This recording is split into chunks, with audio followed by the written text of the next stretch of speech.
Good evening. At this time, we're going to go ahead and get started with the regular commission meeting for Monday, July 15, 2024. If I can please have the clerk call the roll. Commissioner Villa-Vasquez. Present. Commissioner Caldwell. Here. Commissioner Harriet. Present. Commissioner McCool. Here. Commissioner Shimkus. Vice Mayor Jody Lee. Here. Mayor Villa. Here. At this time, we're going to go ahead and give the time over to Vice Mayor Jody Lee for the invocation and pledge of the flag.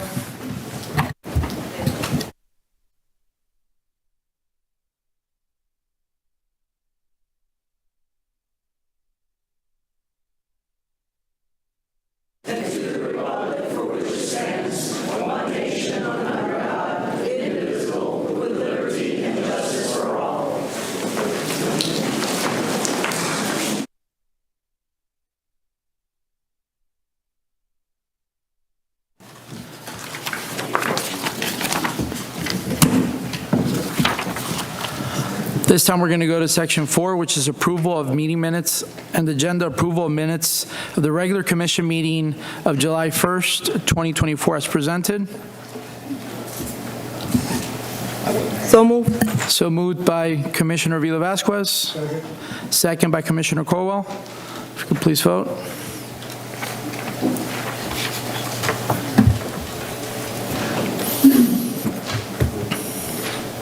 Commissioner Harriet.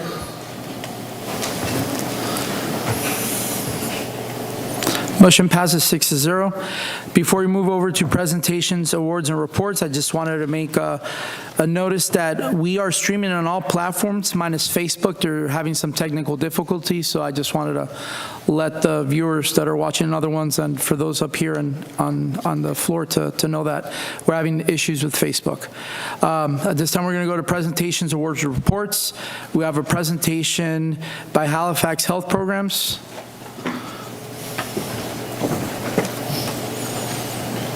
Ms. Rivera Reyes. Thank you, Mayor, Vice Mayor. Could you make sure the light is green on the microphone in the bottom of it, towards the bottom? Can you hear me now? There you go. That way we can hear. Thank you. No. Thank you, Mayor, Vice Mayor, and Commissioners. My name is Celis Rivera Reyes. I'm a bereavement counselor with Halifax Health Hospice, here to present about our bereavement services.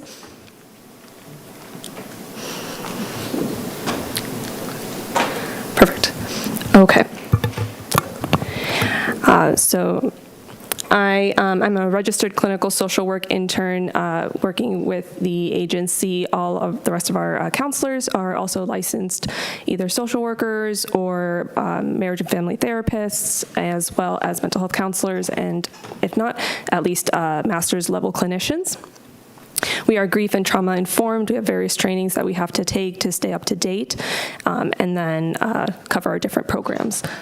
So our first program is our hospice bereavement program, so services to any family, friends, caregivers of patients who die on our services. We also have a Children's Begin Again program where we provide services to children, and then our traumatic loss program that are deaths unrelated to medical but are traumatic. So more detail.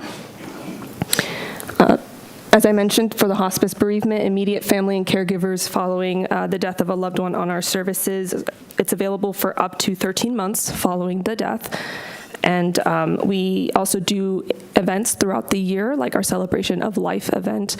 Sometimes caregivers aren't able to attend funerals or memorials, or it's such a blur that they attend the event, but then they feel that they need to continue to mourn in other types of events. And so we'll do like a yearly Celebration of Life event to honor the memory of the patients who died the previous year.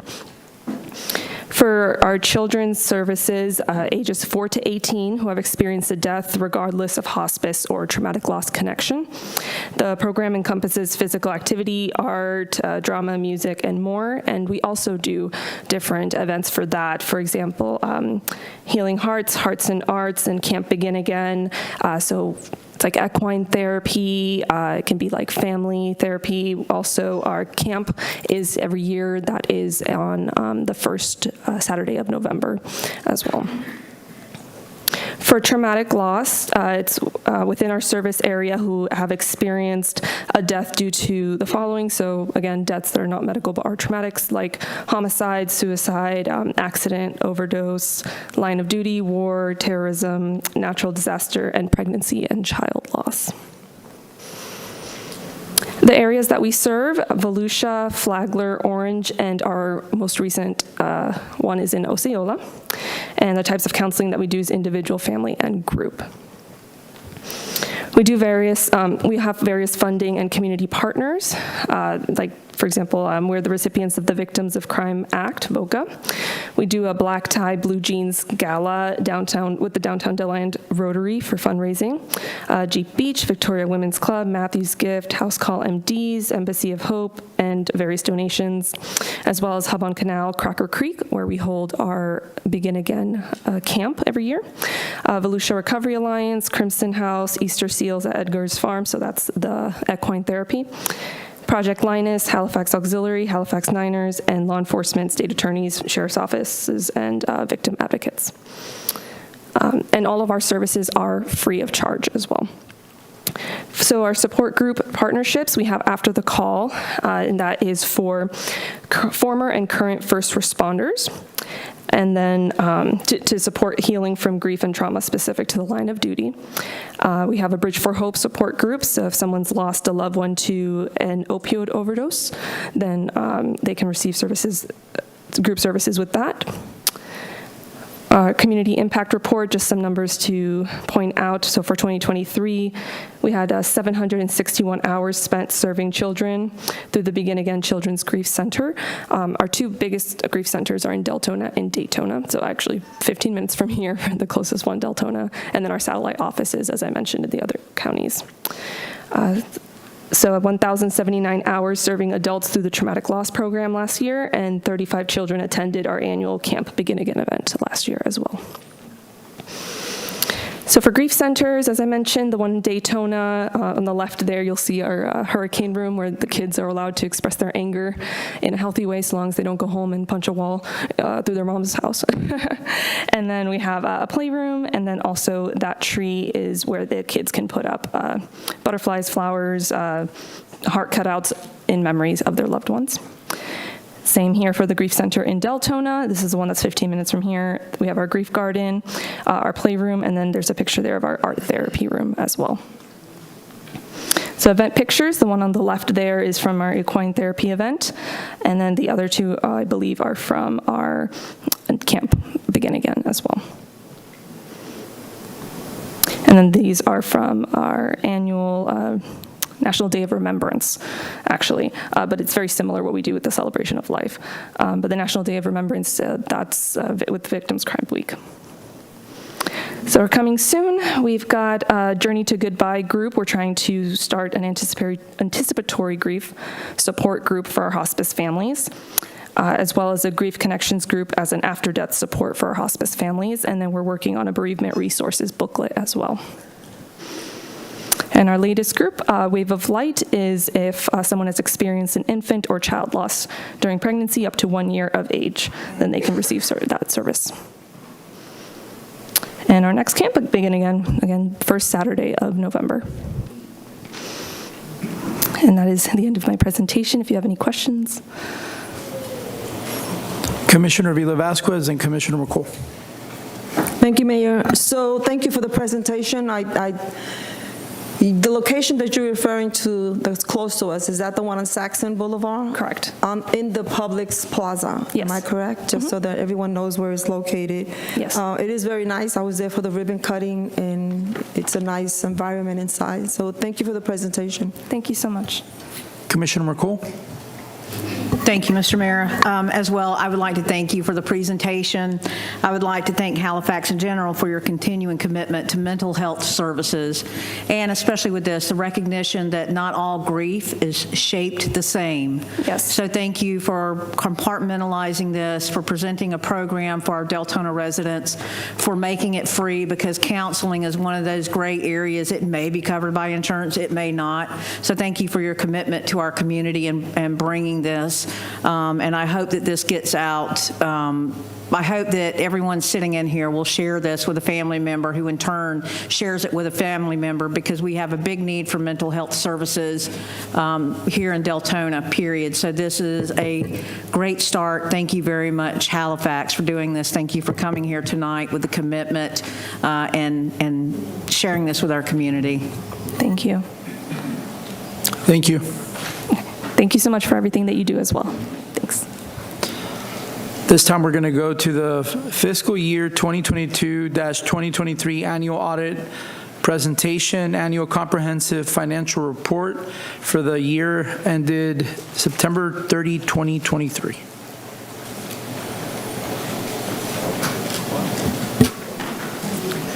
Good afternoon. Looks like we still have a green light up here, so please let me know if you can't hear me speaking. Appreciate the opportunity. A reintroduction. My name is Tim Westgate with Purvis Gray, audit partner on the engagement. Lori Walker is the audit supervisor, and as mentioned, we're here to review the results of the audit for the financial statements, your annual comprehensive financial report for the September 30th of 23 year. We've already reviewed the results in detail with management. We're just here to present some highlights of those audit results with you. While you've had a little bit of time to review those, we'll mention those highlights and then an opportunity for any questions that you may have. The annual comprehensive financial report, which I'll probably call the ACFR as we go through the presentation, does meet your external financial reporting requirement as required under Florida statutes, rules of the Florida Auditor General, as well as requirements for your secondary bond markets.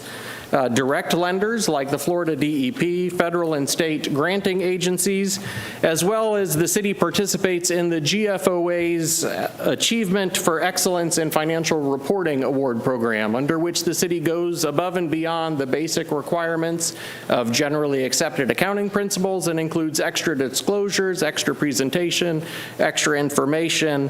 It is the highest reporting category for the industry. The city participates in that, most recently receiving the award for 22, and we anticipate the city will also receive that for the 23 report. So that not all cities participate in that program across Florida. Not even half, probably a quarter at best, and so we commend the city in participating in that program. What you primarily want to hear from your auditors, of course, is what's the results of the audit, and this is found on page 1 if you wanted to flip pages, but I'll just touch on some highlights. Ultimately, we issued a clean opinion, that is an unmodified opinion, which states that these financial statements do present fairly in all material respects the financial position and the change in financial position, appropriate disclosures under the generally accepted accounting principles.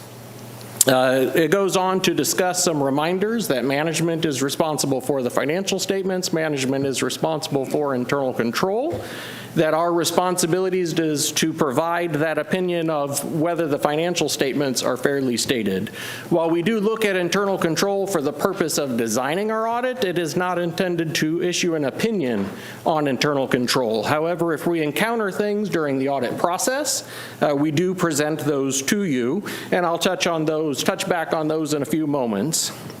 Just going following geography through the statements, section in there touches on the financial statements. So we always like to highlight the general fund, being the city's main operating fund, did have an increase in fund balance, and like to point out that the city over the past 10 years, almost every year, has been able to increase fund balance.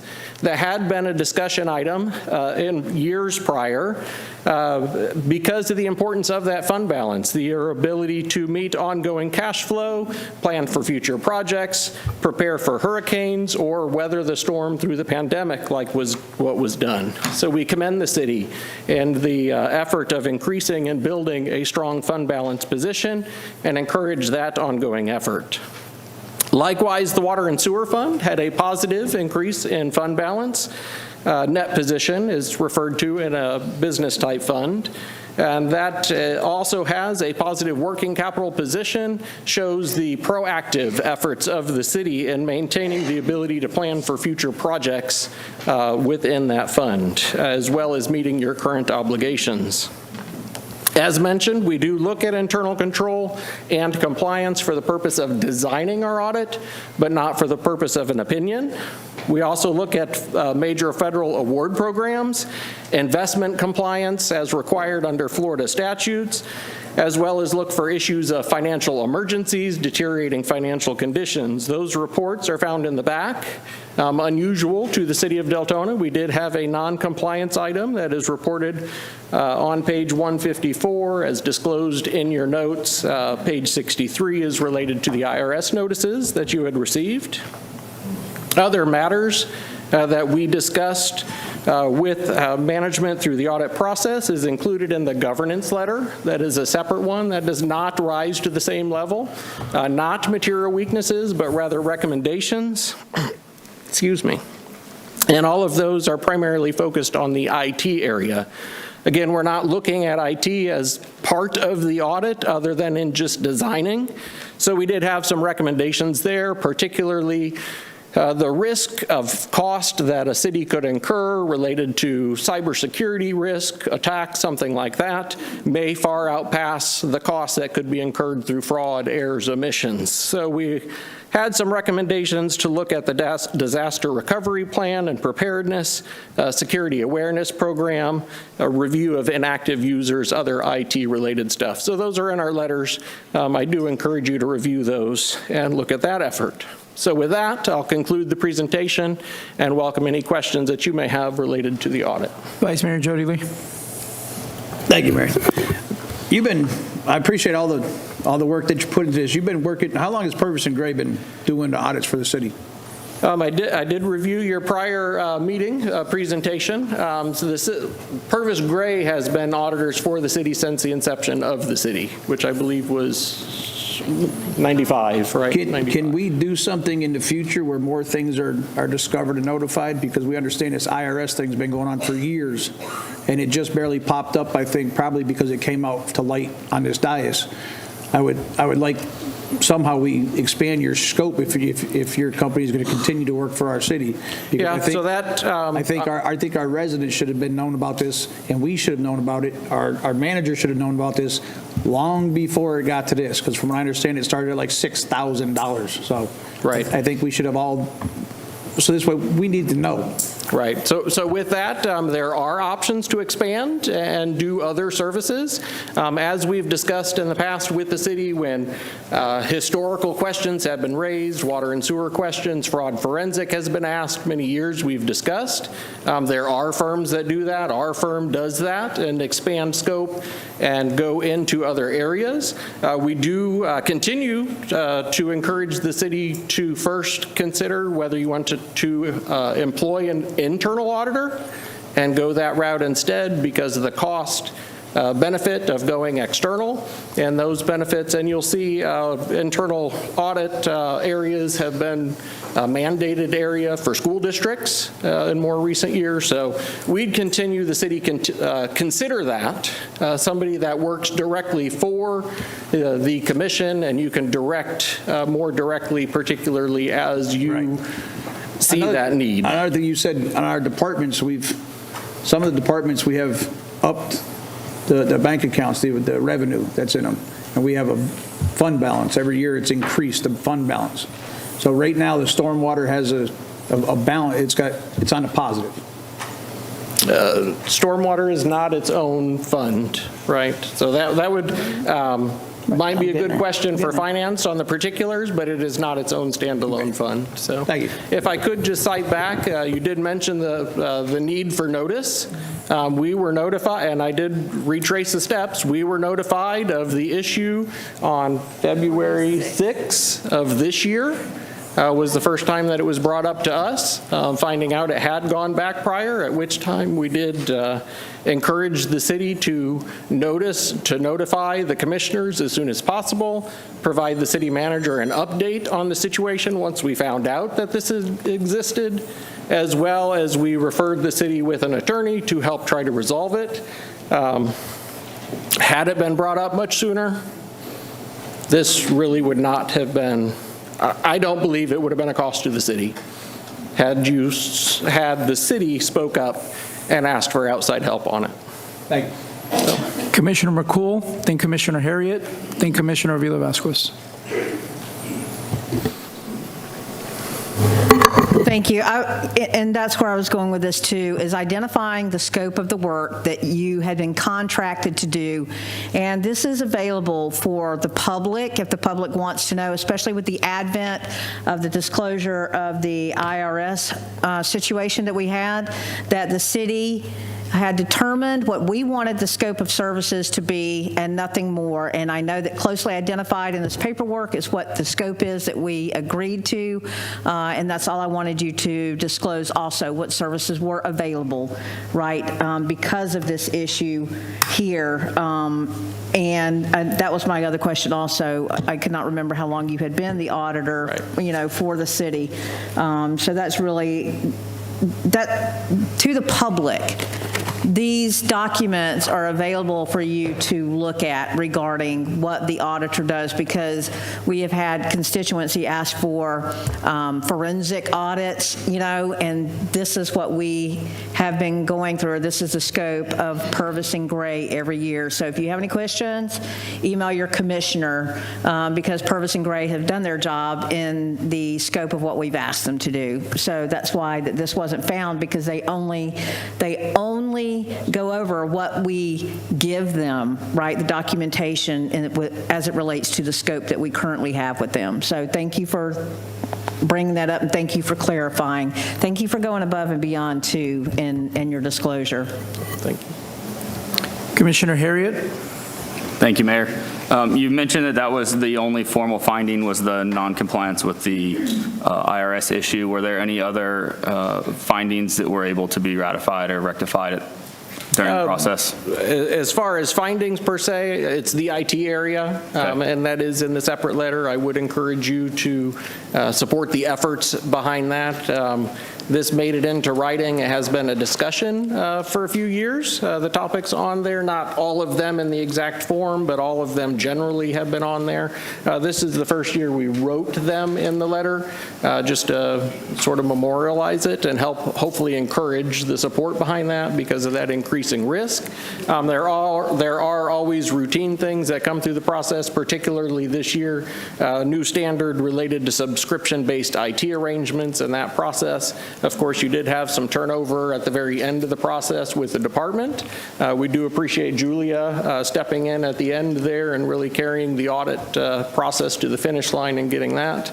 But no, there were not items that would rise to material weaknesses, significant deficiencies. So. Thank you. Were there any other internal controls added as a result of the audit?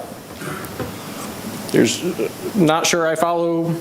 Did we add any internal controls to our processes and procedures based That on would that? probably be a question for the city finance department on what they chose to do. Because until we, again, we're not designed to provide an opinion or look at internal control. We look at internal control for our audit opinion, which is on the financial statement. So I don't know what particularly may have recently changed. Okay. Especially, part of what we run into, the audit is historical. We're talking about September 30th, 23, and just that time period, a lot has changed within the department since that time. I'll rephrase it, and then this is the last thing, but did you guys recommend any changes to internal controls based off of your audit findings? We would have, anything that rose to a significant level, we would have told you about. Thank you, sir. Right. Commissioner Avila Vasquez? Thank you, Mayor. So my question, which I think I heard the answer, was that you audit finance. You don't order policies and procedures. We audit the financial report, just to clarify the language. So we audit the financial statements. Okay, so but you don't order what was done to get to... Right. It is not an operational or efficiency type engagement. And is this because that's not part of what the city ask you to audit, because, That's coming correct. from a So financial institution? That's correct. What you're engaging for is an audit that meets your audit requirements under Florida statutes, rules of the Florida Auditor General, your granting agencies. So those external financial reporting requirements is what this is meant to satisfy. And that is the limit of that scope. Okay. The part where you have gone above and beyond is your participation in the GFOA award program. So you do have additional reporting, additional disclosures in here. That's the only part that is beyond what Florida statutes or granting agencies. That's the voluntary part. Everything else is required, audit requirements externally, whether statutes, grant agreements, similar to that. Okay. And you mentioned that you knew about the IRS problem back in February 6th? That's correct. Of 2020? 24. 24. And for the record, management knew about it before that. Yes.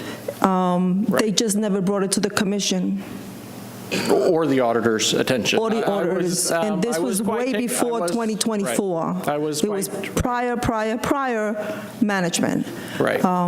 So this is for the record, so that everybody understands. The prior commission that was sitting here had no knowledge of what was going on, but management did know about it. Right. And was never brought to us. Finance department brought it to management, and it was dropped. Right. Just for the record. Yes, So perfect. I can't speak for internally who did or who didn't know. We did ask the question when we found out, does commission know? Have they already been told? And we were told, no, the commission had not heard yes, yet. we know who dropped it. So we encouraged at that point, commission be notified. We did, for full honesty and disclosure, they were working at the time with two aspects of the IRS, and so we said, wait for your response. A month, 6 weeks had passed between that time and received the rejection notice at that point, and we said, all right, you need an attorney. Like, this is not going well. And so we connected you with Ms. Russell at that time to help resolve as best she can in that specialty. Thank you. Right. Okay, I see nobody else on here, so thank you for the presentation. Go ahead, Commissioner Hurt. Can we ask Doc to give us a little update? I understand that we're still in back and forth with IRS, but for the sake of everybody here, can we ask the city manager to provide us a little update? We have no update for you right now, Commissioner. It's still under investigation by a group I believe the commission contracted with before my arrival, so we have nothing to bring tonight. But you are in contact with the group, the attorneys? Yes, Okay. there is, and I believe that there was a memorandum from the city manager that went to all of you explaining the update and exactly where we were, and that our appeal is being set for hearing, and hopefully we'll learn something in the results from that hearing. Thank you. Thank you. Good, thank you, thank you. Mayor, there's a motion to accept their report. Okay. I'm waiting for the motion. Go ahead, Commissioner Avila-Vasquez. I move to approve the city's annual comprehensive financial report for the period ending September 30th, 2023. The city manager has the authority to make corrections of scrivener's errors and the like. Second. There's a motion by Commissioner Avila-Vasquez and a second by Commissioner Harriet. Please vote.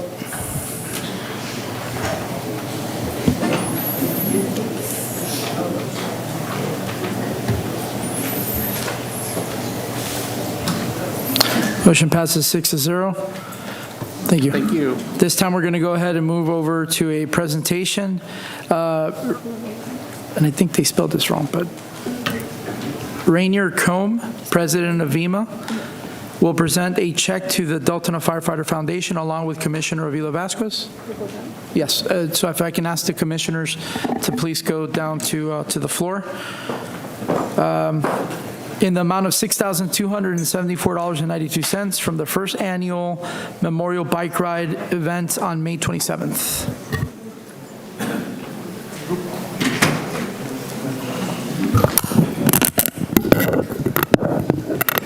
Thank you, Mayor. So Back last year, this organization approached us for a sponsorship monetary donation.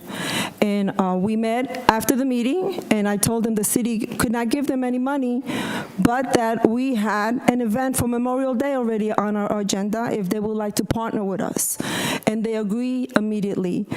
And it took about a few months to get this event together, but what an event. The first event ever done in the city of Deltona, it was a biker's ride in memory of our veterans, our deputies, our law enforcers, and our fire department. We also had a veterans celebration or memorial up in our Veterans Park, but this one took place here. And when the president approached me and we had our first meeting, my first question was, what is the city getting out of this? Because most of the times we help organizations and they leave. And all we have is a thank you. But they came through for us, and they asked our recommendation, who should we support? And we gave them a few examples, and they chose their example. The donation amount was decided by the VIMA organization on their own. We, the city, had nothing to do with this. And I am going to present you the president, I know him as Ray, to give you a little update, but this is the best event the city has ever had with a nonprofit organization that has given back to the city of Deltona. Ray?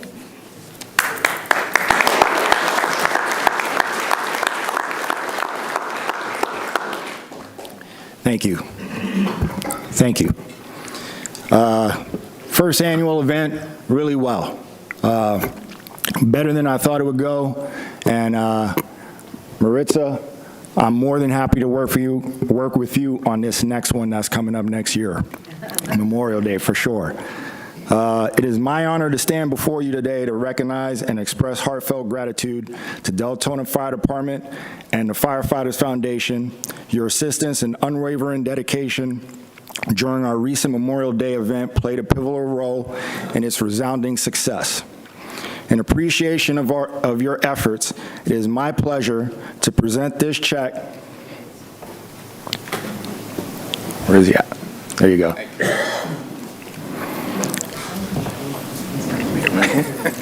$6,274.92. In appreciation of your efforts, it's also my pleasure to present this plaque to the chief.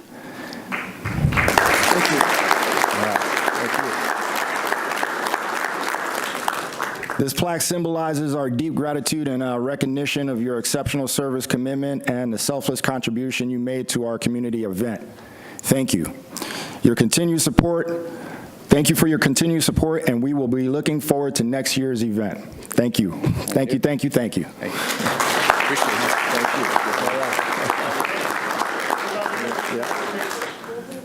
you. If I may. Oh, go ahead. All right. I'm Abraham Espinoza with the Deltona Firefighters Foundation. I just want to thank FEMA. I want to thank the commissioners. Commissioner Avila Vasquez, thank you for thinking of us. As you know, we try to do whatever we can to help our city, our communities within the area. Just to let you know, proceeds from this check are going to go towards our back-to-school program. That we're having an event August 4th, and part of it is also going to go to the toy drive.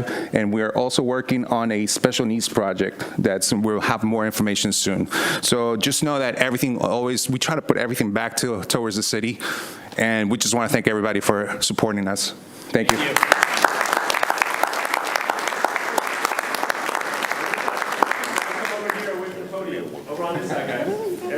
Yeah. Oh, yeah. Well, come over. Hey, everybody get the picture. Somebody else come over here. I'm coming. You stay by my wife.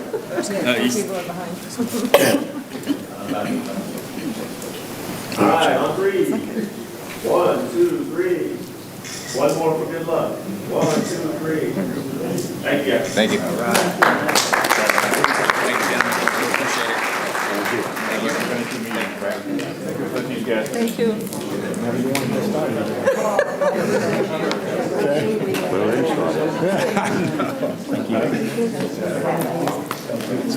Thank you, Jeff.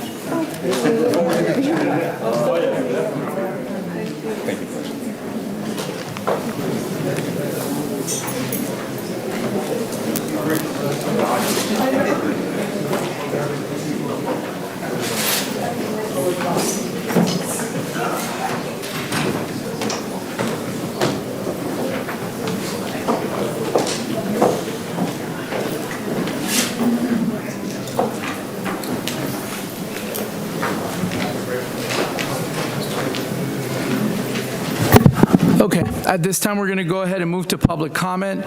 I just want to clarify, remember, if you're going to make a comment or talk about an item that's already on the agenda, to please hold those comments until then.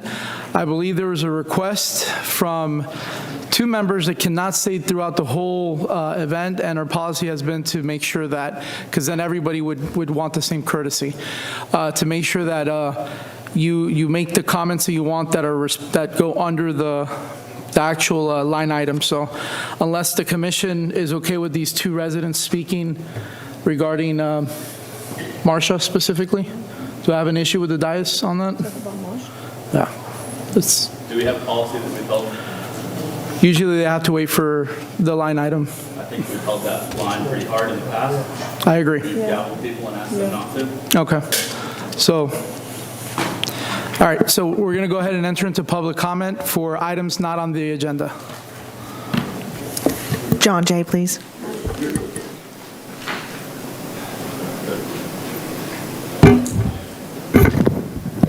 My name is John. I'm a longtime resident. I've been here for over John, do you mind turning on your microphone, please? Yeah, it's green. It's green? Okay. Yeah, can you hear me now?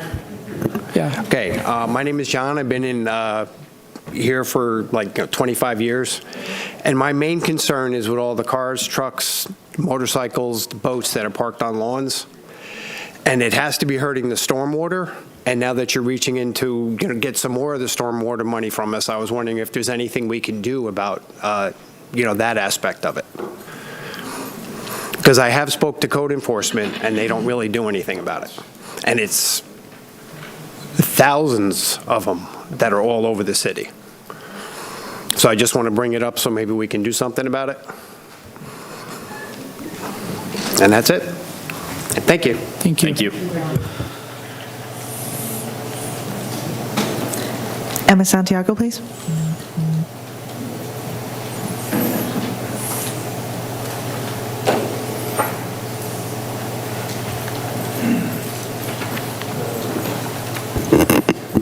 Good evening, Mayor, Vice Mayor, and Commissioners, and City Manager Doc. I'm here today to speak about our annual Back to School Fair. It's our 18th year, and I'm very proud to stand here in front of you with our Fire Chief Bill Snyder, and of course, where is he? Oh, he's right there. Sorry.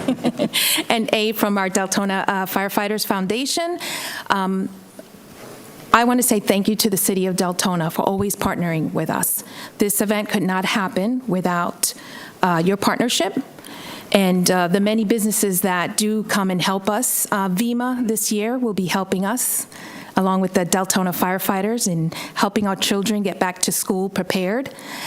We also have Advent Health, Halifax Hospital, what else? We got so many, I can't even. One Blood will be there, Rotary, our Hispanic Chamber. So the community is coming together. I'm asking you personally to come on out. I think a few of you have come out in the past helping us give out backpacks and supplies. It's a great event for the community. It's free. Children get free backpacks, free supplies. This year, we're combining our efforts with Volusia County Schools. They will be there. Let's see, just getting some information. Getting the students, we registered for kindergarten. So it's a big event. Health department will be there, as well as the Jose's Barbershop will be giving out free haircuts. So please come out. And I'm not sure if you want to say something, or the fire chief. I'd just like to say it's a really great event. We've been doing it with the Hispanic Chamber now for, I don't know, close to 6, 7 years now, of those 18. It's a great event. We're giving out school supplies, usually about 2,000 backpacks, free immunizations. It's a really good event. So just wanted to try to plug it up a little bit more and say thank you for listening. What's the date on that? August 4th. Sunday, August 1, 8 to 11. Yeah, and just on behalf of the foundation, it's the same thing. We love to help our community. We've been partnered with the Volusia County Hispanic Chamber for a long time as well. When we can, we assist. Well, again, as you saw, part of that check is going to go towards the supplies that we're, there's a lot of good information. There's always been a good turn. So it's a lot of people will be there. Thank you. Thank you, guys. Thank you. Courtney Cross-Burgos, please.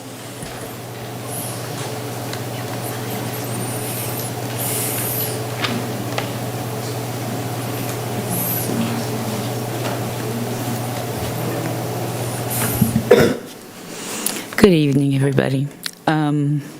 Starting to sound like a broken record here. I emailed all of you, and the only one that responded to me was Troy, beginning to think I'm going to have to move to District 2 because he's the only one that responds, and I don't think you were sick this time, Maritza. Maybe. And Doc, I emailed you separately, and my question is about the budget meeting, the town hall budget meeting that got consensus 2 weeks ago, and we still haven't heard anything. And you have the calendar, and I'm not sure why we can't pick a day. I mean, I know there's a lot going on, but you should be able to pick a day, even if it's a month out. And I would like you guys to bring back the whiteboard. I've said that before. Some of you up there have said it. This way we can keep track of projects. We can keep track of questions, concerns. It's really frustrating to come up here and ask questions or have concerns about what's going on and not get any answers or follow up on anything. And I think when the public gets frustrated, then they stop coming. And I don't know if that's what you guys want, that you don't want the residents involved with their government. And that's why you don't take the initiative to get back to not just individuals, but groups. And I think that's not good for you, because if you guys want a political career in the future, you have to show that you did a good job here first before you can go anywhere else, because you need that on your resume. And it's really important that you stay nonpartisan and work together, because we're all your citizens, we're all your residents, and you should be representing all of us.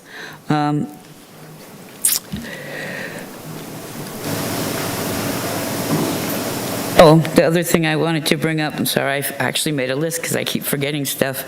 Just like with our budget, we want it prioritized with the needs, the things that we have to have, then the wishes and the wants, above that, if we have extra money for each department. Well, I think that's the same thing that you should be doing with the projects that you have going for the city. We need to start getting our priorities straight and take care of the big stuff before we start going off on tangents to other sides. I mean, I'm sorry, Mayor, but even the downtown, which I think is a great idea. But before we build the downtown, let's fix the town we already have, with the stormwater and all that. So I think we need to start getting prioritized as well, and I think the whiteboard would help us do that. Thank you all. Mayor, if you don't mind, I think can we address that specific comment, since it might address multiple comments from other residents? Commissioner Harriet, after a conversation I had with the city manager before, we need to continue the policy we have. Once we make the policy changes, yes. There was consensus, I will tell you, that whenever they ask questions on the podium, the staff is supposed to be getting back to the people. As long as they leave their information, they're supposed to get back to them with an answer. Ms. Burgos, that meeting's been scheduled. And to Commissioner Vila Vasquez's point, you're always welcome to, during your commissioner comments, to respond to those. I just thought that there would be multiple comments talking about the same thing. So since that meeting's already been scheduled, it would probably just alleviate some of the additional. Understood. Althea King, please.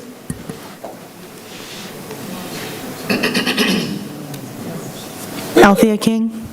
Okay.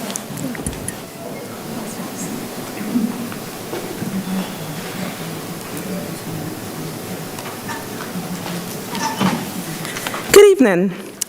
Last month, I was here to invite everyone, all the commissioners. I actually brought formal letters that I will leave here for you guys to come to the annual Jamaica Independence Day celebration. It's going to be August the 3rd. It's the 25th anniversary. Also, Hurricane Beryl hit Jamaica. So we're also going to be having like also a fundraiser for that directly to areas that's been affected, but also have gifts and prizes and school supplies for our local community and lots of Jamaican food. So that's all I have. Thank you. Can we get a date for that? Janet Diet, please. She passed out. She just gave the invitations. She left invitations. I just wanted to say, Janet Diet, former city commissioner of District 5, 2451 Timbercrest Drive, Deltona. I haven't done this in a while. I just wanted to say some nice things. It was nice to see us on TV for something good.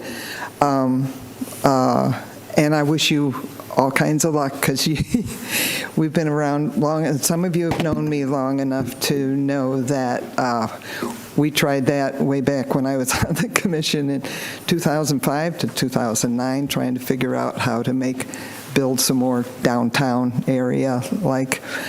So it was nice to see that on TV. And also I liked your audit report and the fact that you've got a handle on things, I believe now.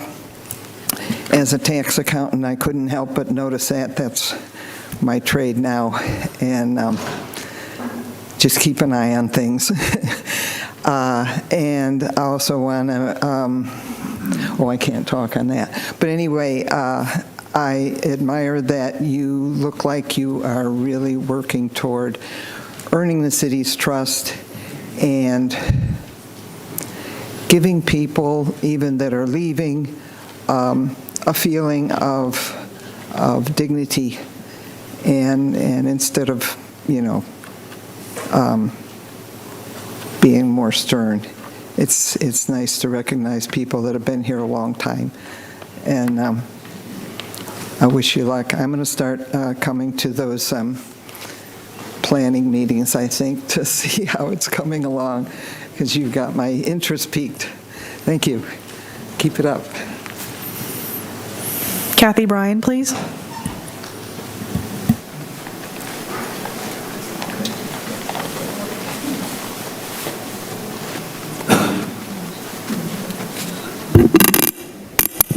Good evening, Kathy Bryan, Deltona. I don't know how Miss Courtney knew exactly what I was going to ask about for a lot of the same reasons.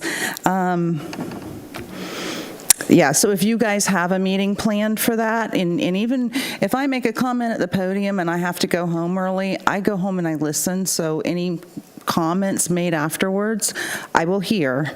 So feel free to make them, even if and I have a feeling that's probably true with other people as well. I'm looking forward, and I'm hoping that we do put together something with the budget where we can have dialogue and not you guys speaking and us guys speaking and no back and forth. So that's my hope. So far as I have to ask, I picked up the manager's report. Please tell me these aren't the two big restaurants you were referring to, Dairy Queen and Culver's. Okay, good. More fast food restaurants. I want to say, though, that some of our citizens have been active in going out to some of these restaurants, especially our mom and pop ones, and going back and saying good stuff about them, what it was like, and giving them business and checking it out. And I think that's a great idea and a good opportunity that everybody should be involved in. Go find these places, talk about them. maybe we can get some, satisfaction with some of the stuff that we already have here. Next thing is the city manager's report. It's very fancy, it's very fine, and I've brought this up before. I'm sure it costs a lot of money to put out, but not much has changed because the content of it is mostly events. And that's nice and all, but I don't do much in the way of events. I do go out and do some charity stuff and whatnot, but I would like to see more stuff, like we're here where it says stormwater improvements. I'd like to see more of that kind of thing. What are we working on as a city? What projects are going on? That's the kind of stuff I'd like to see in my city manager report. And, keep in mind, too, that when you send stuff out and you send it with people's water bill, there's a faction of us who, thank God, are on Del North water, and we don't get those communications. So make sure that it's available to everyone, or that everybody knows how to get a hold of those reports, because I've said that before too. So that's pretty much all I have for this evening, but I am proud of the citizens back there and everybody who gets involved in their government, whether they're wanted to not. And also, everybody just take a moment of silence and say a prayer for the families of the people who were shot this weekend. When this country comes down to that, we're in a bad way. Have a good night, y'all. Brandy White, please.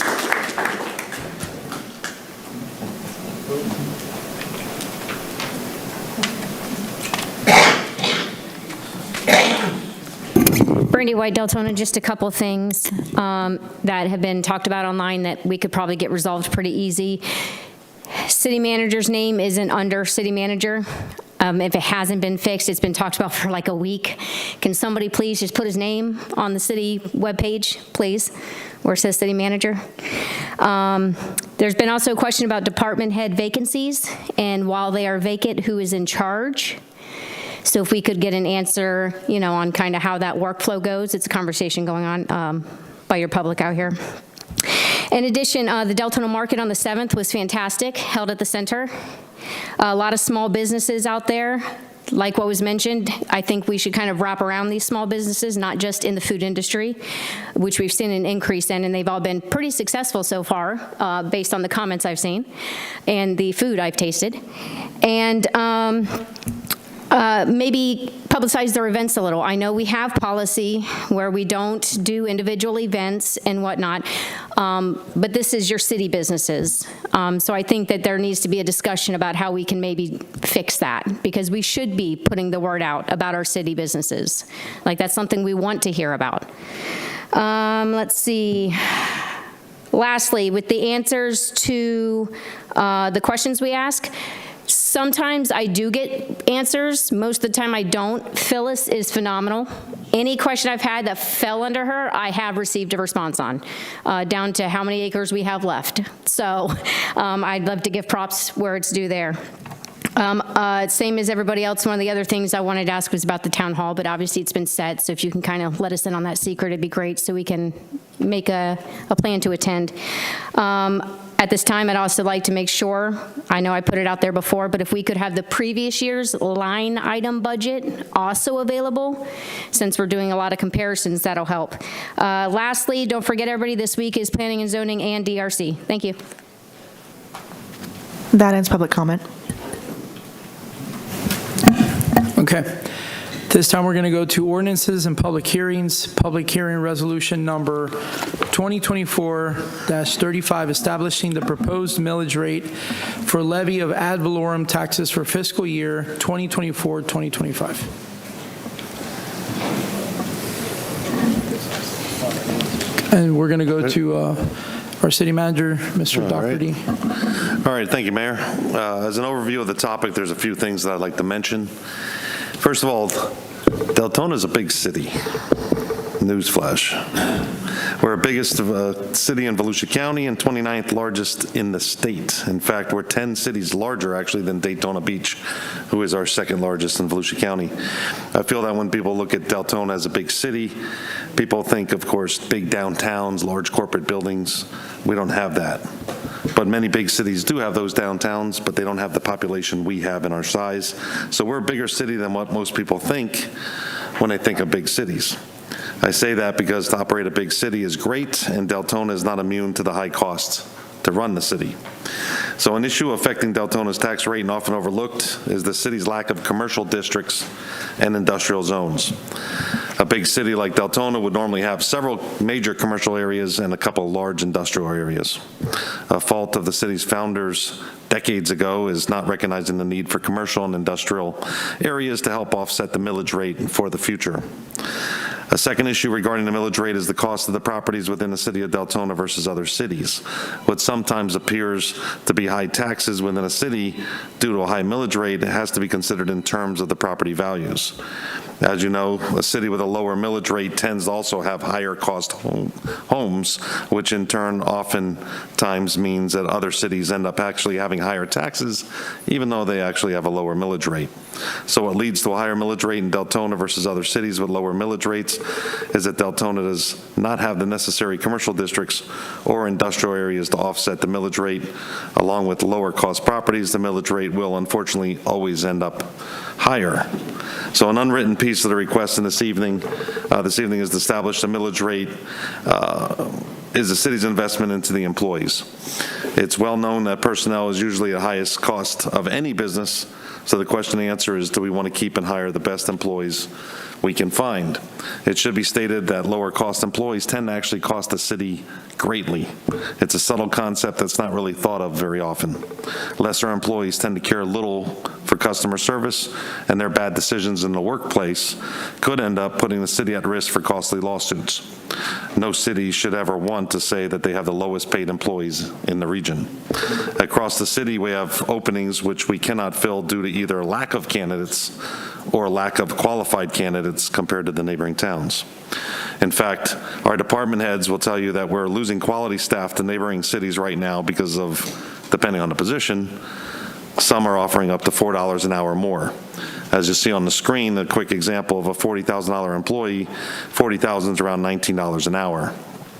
When an employee is offered $4 more per hour to leave our city, the employee's new salary would be around $48,320 in a neighboring town. Therefore, even if Deltona raised the staff salary by 10% across the board in hopes of stopping the initial bleeding of employees considering a move, will still be lower than the market we are facing. So we need to keep and hire the best employees in the region. The best staff will bring professionalism to the city and either reduce our costs or raise our value by their positive actions. But this can only be done with a competitive salary structure. I should note that there was a compensation study done a few years ago, but I've been told by many people that the final decisions were made by former staff's opinions, not necessarily by the actual facts of the report. While we're hoping to conduct a proper compensation study this year, there's no doubt that all the employees' salaries, current salaries, are lower than they should be. I explain all this information in length to justify how the millage rate is to be framed. So presently, the millage rate is 7.35 mils. As indicated on the screen, there are a number of years in which the millage rate stayed stable each year. Since fiscal year 21-22, the Commission has annually approved a reduction in the millage rate. Since the budget meetings a few weeks ago, Volusia County has actually reduced Deltona's preliminary taxable value by $4 million. As a note, currently 0.1 mils is equal to nearly $500,000. 0.2 million mils is close to $1 million. And for every 0.1 mils, it's approximately $15 to $20 per year for a household. That's 0.1. So with the decrease in taxable value by the county, along with the 10% compensation increase for the city employees for 24-25 fiscal year, establishing a millage rate at 7.2 would be warranted. As indicated on the earlier slide, 7.2 mils is still a reduction of 0.15 mils from last year's millage. I should remind the Commission that the number established this evening does not need to be the final number. But whatever is decided this evening, the number of mills cannot be raised at a later date. The millage rate chosen this evening can always be lowered, but it cannot be raised after the trim notices are mailed. And I have nothing further at this moment, Mayor. We're going to start with Vice Mayor Jody Lee, then Commissioner McCool. Thank you, Mayor. Mr. City Manager, so you're saying the 0.2 is about $1 million, makes about $1 million difference from... Correct, yes. So that $1 million with all the different stuff, I mean, we did the payroll study and everything else. It says we're losing about $900,000 a year in payroll issues and stuff like that. Wouldn't that make up for the difference to do a complete rollback? Can y'all do me a favor? If it's a 0.2 and if that number would be correct, if you we're would be worried about correct. it raising it by 0.3, which would bring it down to the full rollback rate, it's a little bit over $1 million, $1.5 million. With all the different stuff we spend on and waste that we have, we couldn't make up that money, that $1.5 million anywhere?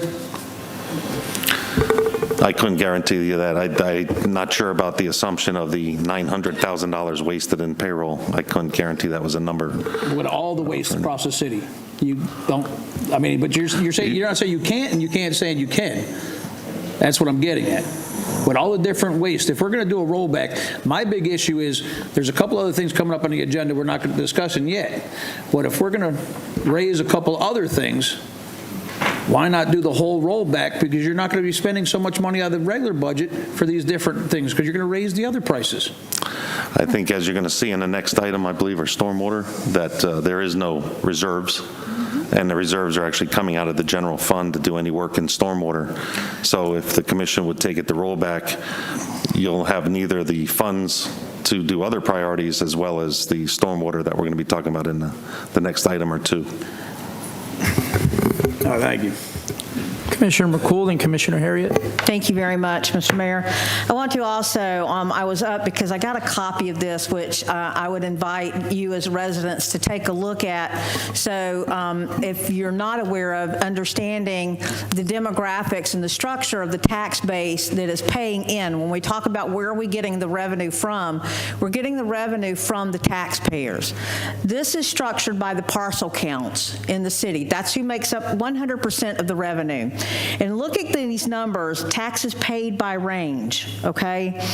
There is from at 100% of occupancy of all of the homes in Deltona, 0 tax dollars are paid by 3,592 parcels. That makes up 8.94% of our city. 8.94% of our city pays no taxes. Well, it's well-deserved exemptions, right? So I'm not talking about the reason for, but understanding the structure of where the money comes from, okay? So 8.94% of the residents of Deltona pay 0 taxes. The next, at 1 cent to $499.99, 33% of the tax base, or the residents, or the homeowners, 33% at a count of 13,293 homes, pay that. That's 33.8% of the whole tax base pays 1 penny to $499. From $500 to $999, it is 19.17%. Greater than $1,000, 38%. So look, if you look at those numbers, only 38% of the whole tax roll in Deltona pay greater than $1,000 in taxes.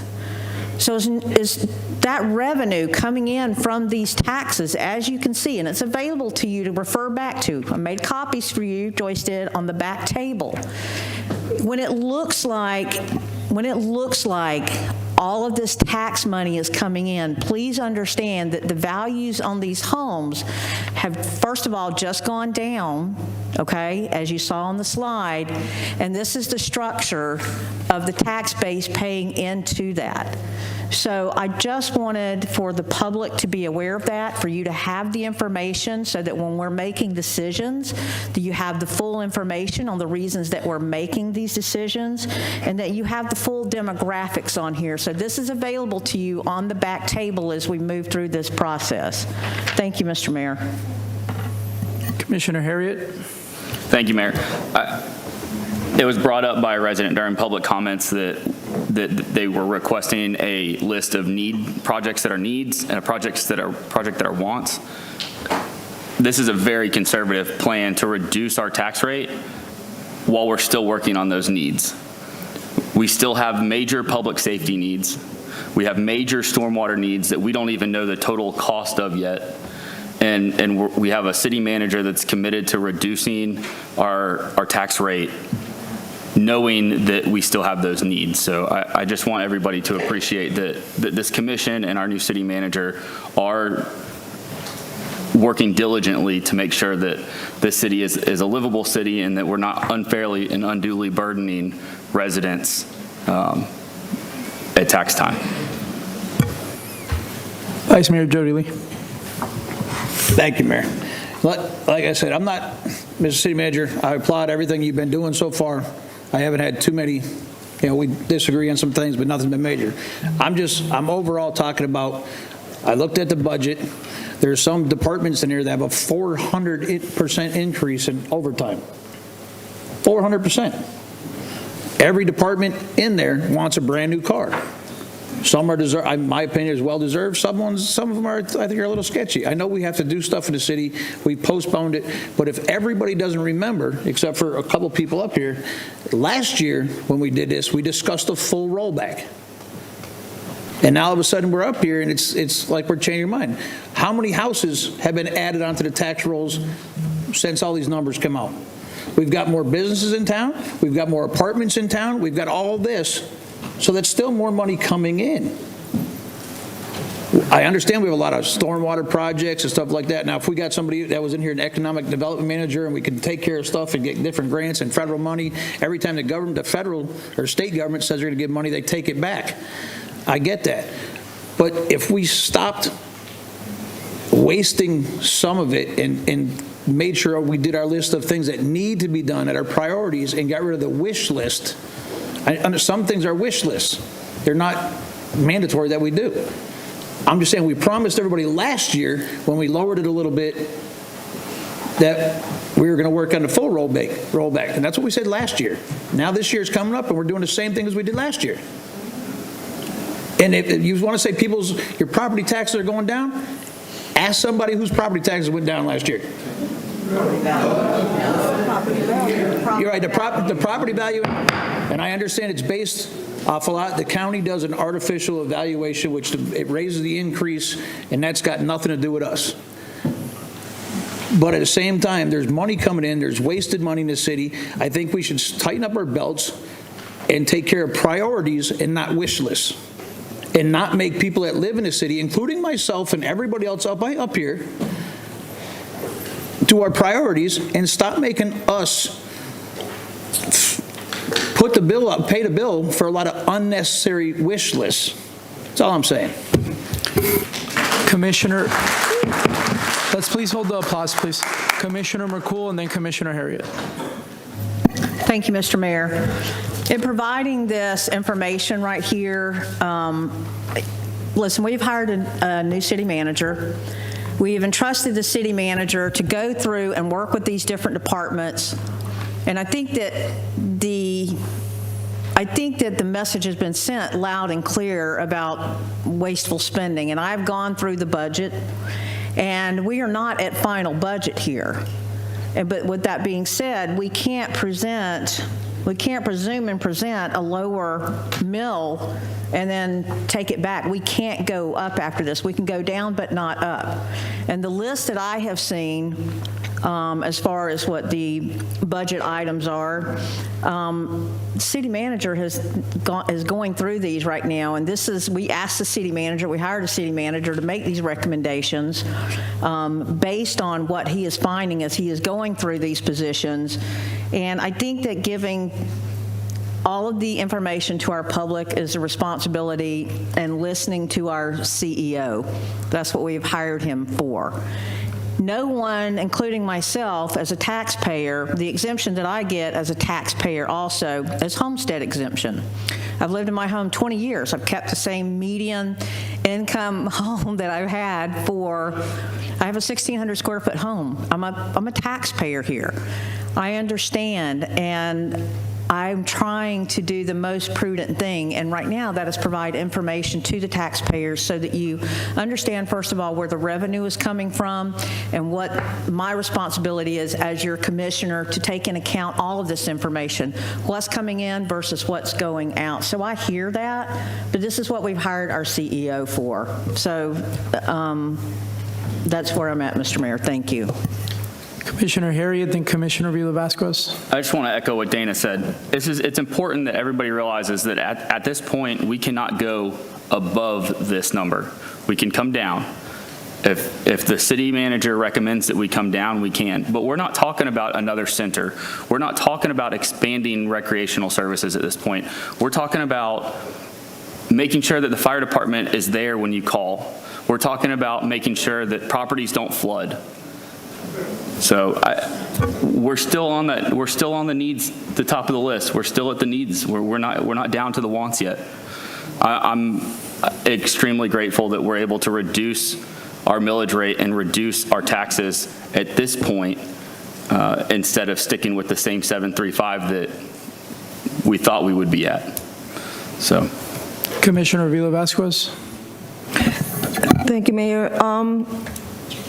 Doc, I just want a clarification on the agenda. It says the city manager is proposing a millage rate of 7.0, but you mentioned a 7.2. Is that a correction to the agenda? Yes, correct. Two pieces to that. One was the change that we learned from Volusia County, slightly made a difference in that, but also the discussion of where we are with salaries, as mentioned earlier, about trying to fill positions. The compensation study is going to show probably how far off we are. The objective of going to like a 10% across the board won't get us to the top by any means, but at least they'll be a little more comfortable trying to keep the employees we have. But as the compensation study comes through, it won't be as much of a jump at that point going into next year. That was the recommendation at this point. Two pieces, as Commissioner Harriet said, at 7.2, you can always go down. So the original paperwork said 7. So that's a place we feel comfortable as staff dealing with all the different departments discussing this. Between 7 to 7.2, right now we're saying 7.2 is a comfortable number to be safe at to say. It could go down as we tweak some more numbers and work the budget a little more. So the county went up? The county went up because our property values went down. Yes. Okay. Commissioner. The taxable value went down according to Volusia County, yes. Not a crazy significant amount.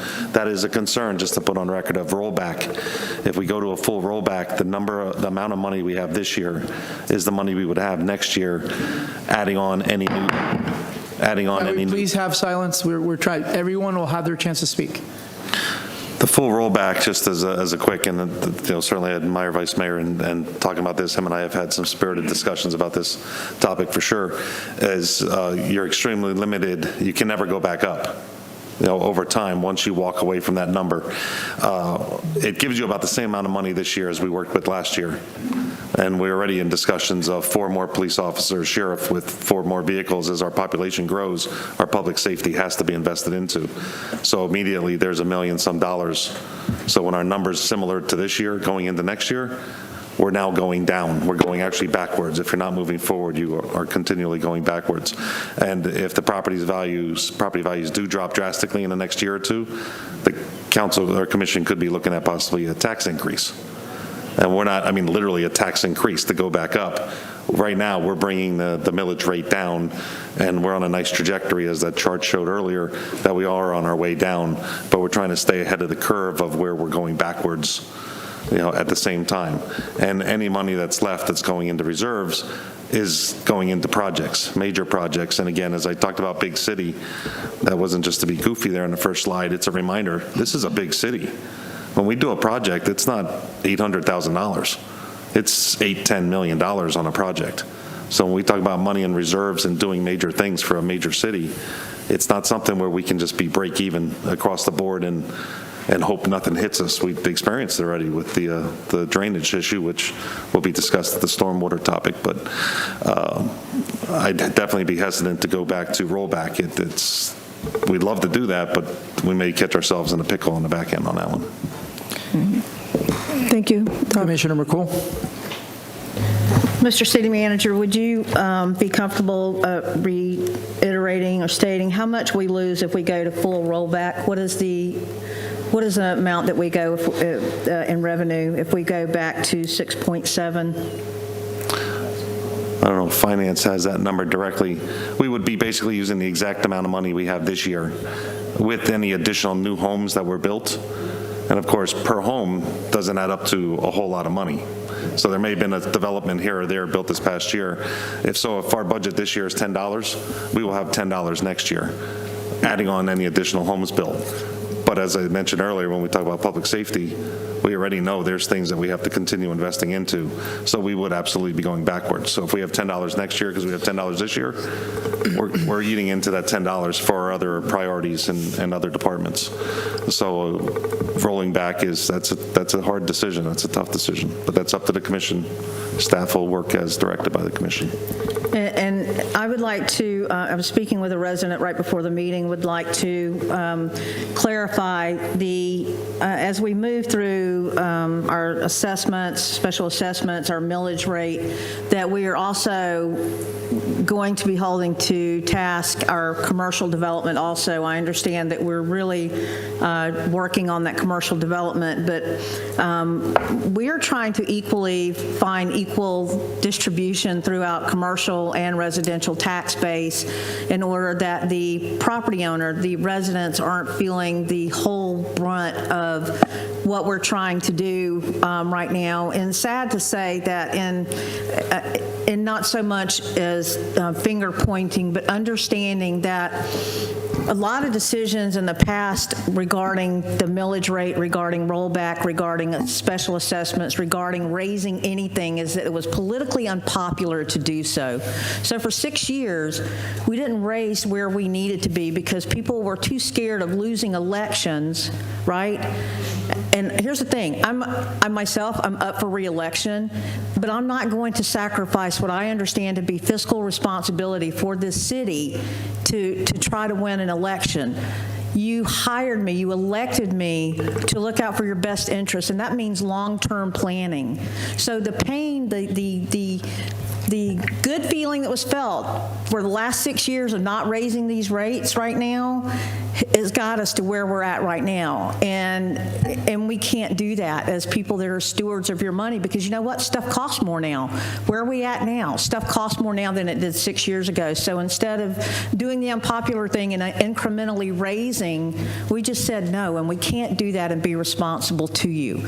You know, and it's, I think, my promise, along with the city manager, along with staff, to try to find the savings where we can, but not sacrificing what we know is the best thing to do for the health of our city long term. So that's my decision, being fiscally responsible to the constituency, being able to look you in the face and say, I'm in the boat with you and I'm sorry that we're doing this, but I believe it the prudent thing to do for the health of our city, and that's where I'm going to stick with that. Thank you, Mr. Mayor. Commissioner Vila-Vasquez. Thank you, Mayor. I'd like to make a motion, please. I move to adopt resolution number 2024-35 as proposed by the city manager at a millage rate of 7.2.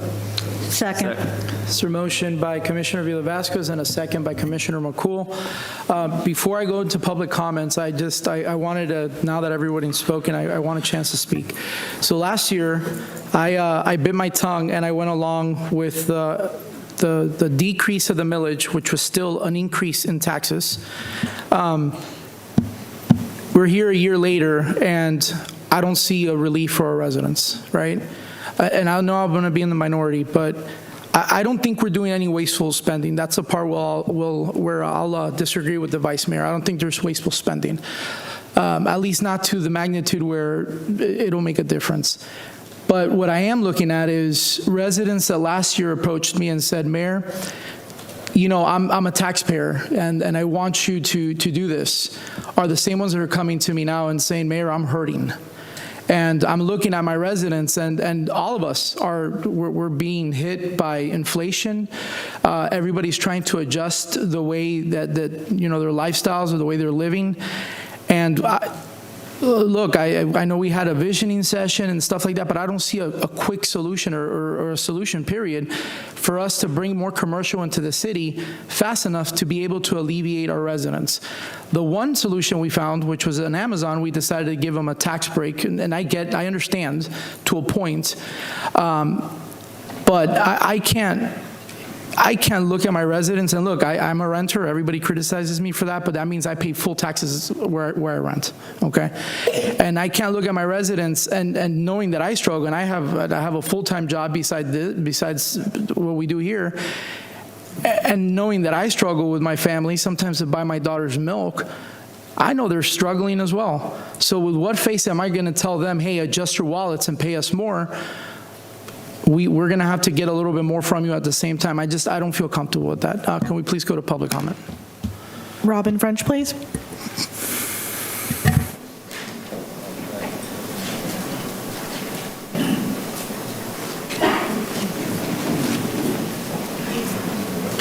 Robin French, 2520 Arslan Street, Deltona, Florida. In the agenda, it mentioned 250 properties were flooded. Guess what? Mine's one of them. My entire garden, our food source, my well, which is our drinking well because we've been here for 40 years. There was no city water where I live. It's all underwater. Was just said, Amazon gets a tax break. The residents who have been here for 40 years don't? Come on now. Our developers, they get tax breaks. Who should be paying for the stormwater? Who should be paying for the development, all of our infrastructure? The newcomers, the developers that are coming in. When I moved onto my area, I had one seasonal lake. There were 2 properties. There's now not one empty property on that entire lake, and we're off of Elkham. Why was Elkham flooded?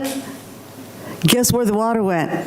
The city pumped it into my property. I don't mean to interrupt you. Let's stay with the topic of the trim notice, because that's part of stormwater. What we're doing is looking at budgeting, and our short-sightedness is causing this. We've been here 40 years, and I had actually filled out to talk about stormwater, so that was an error.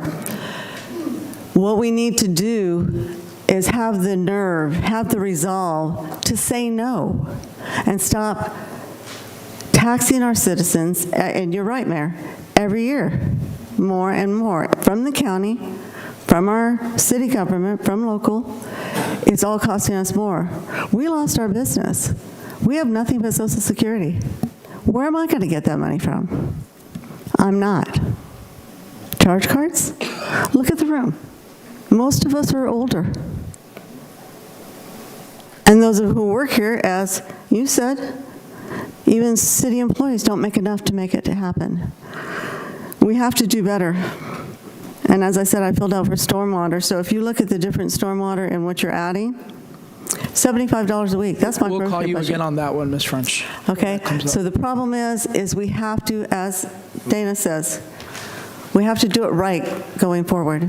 We have to do it right, and we haven't done that. We've kicked the can down the road. So thank you, Mayor, Dana especially, for being there and being up front. Appreciate it. Albert Bryan, please.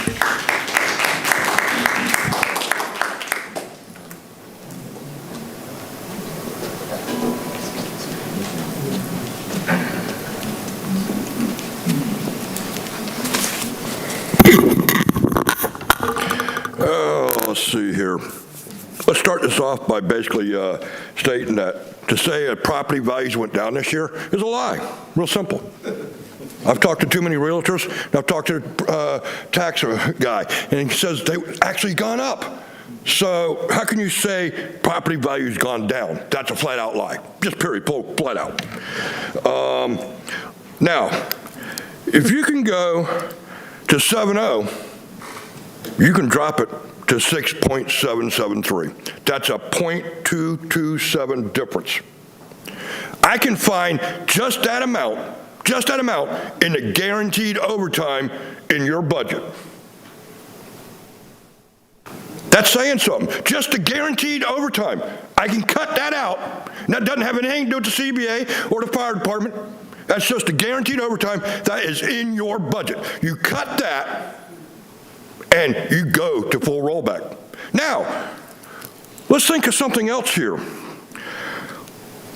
You're talking about $85,000 a vehicle for animal control. And yet, down in Seminole County, they're using a $30,000 vehicle. Over in Flagler County, they're using a $28,000 vehicle. Oh, down in Orange County, they're using a $32,000 vehicle. Oh, and where the dogs are, that's all air conditioned, and they got beds in them and everything else. Isn't that kind of cool? Brilliant idea. Shame we couldn't do the same thing. Now, as far as pay, you know, I heard a flat-out lie tonight, too, that bothered me. When somebody says that, oh, you know, certain people, you know, said this or that. Well, if you don't know the facts, sir, don't say them. Please, don't lie. So, when we did the actual annual pay, everybody across the board got a raise. Because I was here for that. If you want me to bring in the budgets, I can bring in those damn budgets for you. I don't have a problem with that. I have 9 years of budgets at my house. So, you know, when you make up stories, we're going to call you out on it. It just doesn't make sense to make up these stories. There's none whatsoever. I can delete $5 million out of this budget in about 10 minutes. That's more than the difference that you're asking for full rollback. Now, let's see something here. The average annual payroll for this has ballooned the last 2 years. The last 2 years, the annual payroll in this building has ballooned. And when I say this building, I mean all of the city. It's gone up 8%. 8%. Now, we've also heard that certain departments have gotten 10% raises across the board with an interim manager okaying them without it going through any HR or anything.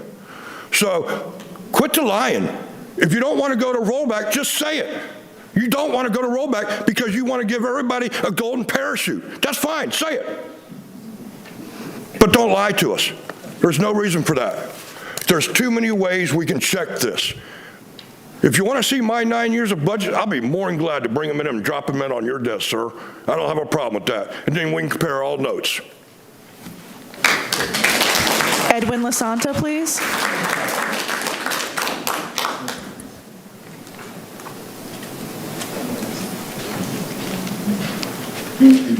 Good evening. Edwin Lasanta, 459 Havisham Road, Deltona, Florida. What I'm going to say is not going to be pretty popular because most of the people don't like to be taxed. I understand that. Nobody likes to pay taxes, but it's a reality. It's a necessity, okay? We hired Mr. Dougherty. Did I say right? Okay. He's a professional, and the staff that he has are professionals. Those people look at every angle for making that budget work for us, for the city of Deltona. We are a big city now, and we are going to continue to grow, and we're going to have more needs. And it requires a good budget so we can look into the future and deal with all the necessities of this city. I live in Saxon Ridge, and in front of us is Lake Trout. Lake Trout last year was this high of being overflow. And the water was right into the homeowners' properties on the side of the lake.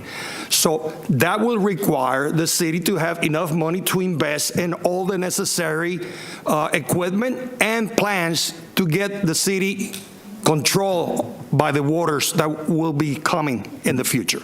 So that's one thing.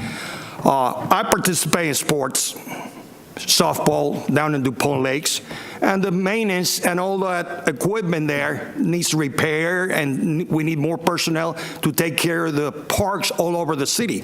So there's requirements that you guys need to meet to continue helping the city grow. We got a great new city manager with all the experience in the world, and the staff that he has put together something for you guys to make a decision on it. Do not abdicate the responsibility to make sure that the city has the necessary funding to run it well. Because everybody bitches and complain about not paying 1 more cent, but they have enough money to buy plenty beer, plenty potato chips, and all kind of stuff that they don't have to worry about. My taxes are $2,100 in my property. I probably will see an increase by maybe $100. No big deal.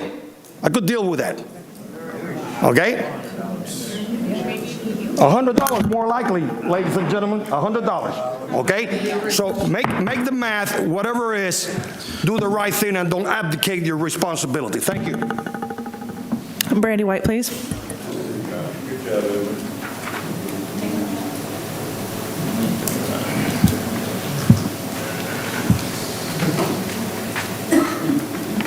Brandy White, Deltona, my favorite subject. Okay, there's a lot to unpack here, but the great thing about being actively involved for as long as I've been is you see things come full circle and you can smell fluff a mile away. I'm hearing the same things we hear every year. It's not new.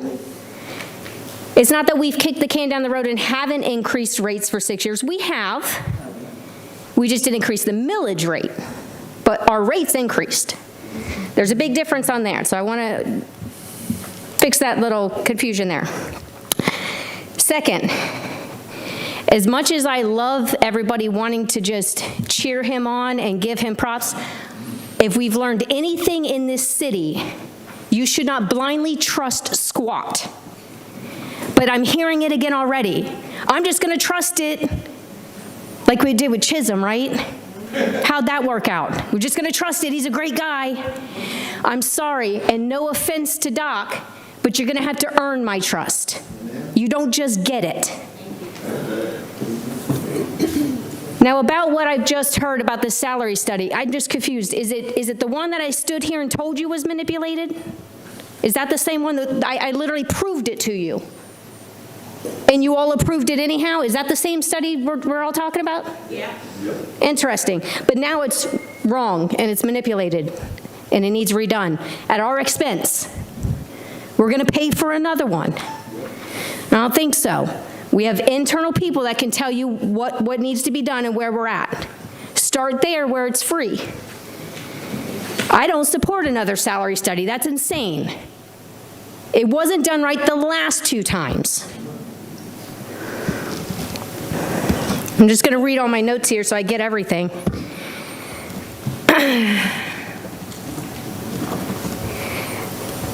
I think it was set correctly the first time at 7 mills. You know what we were noticed? The public was noticed 7 mills, not 7.2. And thank you, Maritza, for bringing that up because I was going to bring that up as well. Not once was the word 7.0 brought up tonight. But we were noticed, and for those who couldn't attend, still think we're looking at only a 7.0 max. But what you're really considering is a 7.2. That's smoke and mirrors, in my opinion. I think even at 7 mills, and no, I don't support a full rollback. It's not a very popular opinion, but I think that's the wrong thing to do. But I think 7 is the high point that you're talking about you should start with. And I would like to challenge to see it go under that. I don't think we can do much under it, but I think 7 is actually correct, what was actually put in here. I don't know what fluff was given to them between then and now to all of a sudden need 7.2, but I don't buy it. So my challenge is let's see that 7 or less by the time we come back for the last approval. Thank you. Kathy Ryan, please.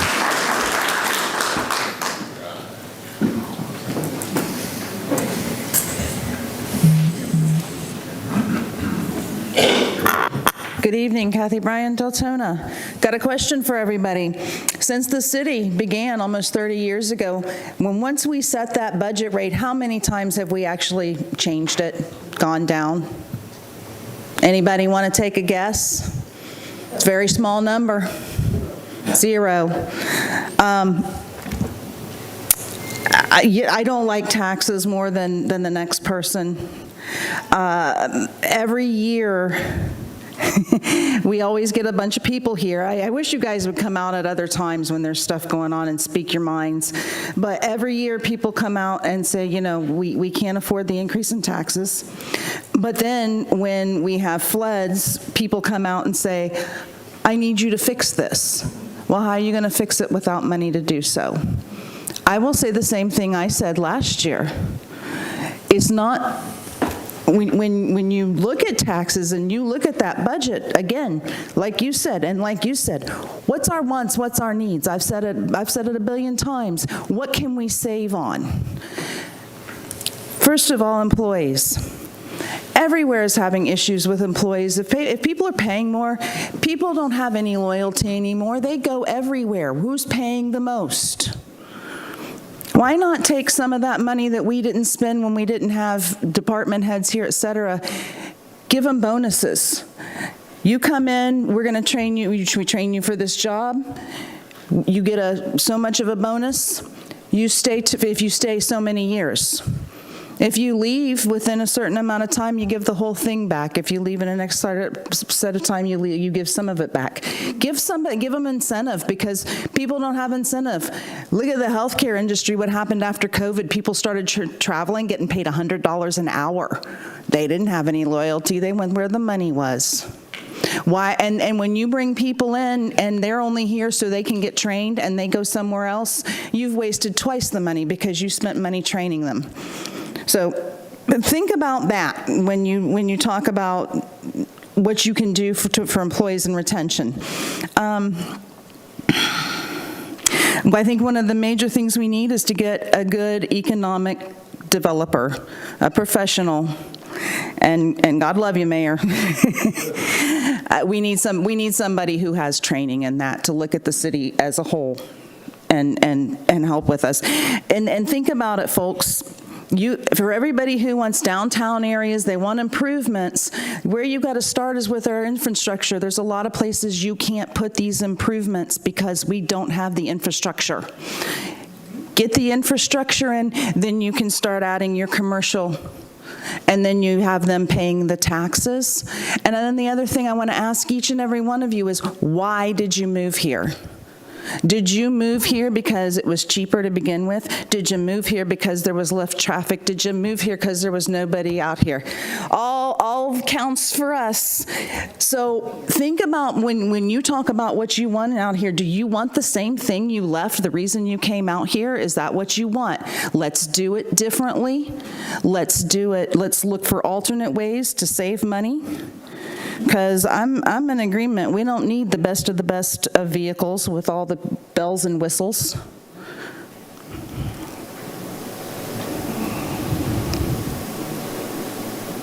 I'm just making sure I didn't miss anything in my notes. Anyhow, 13 seconds left. Have a good night. Elizabeth Chavez, please.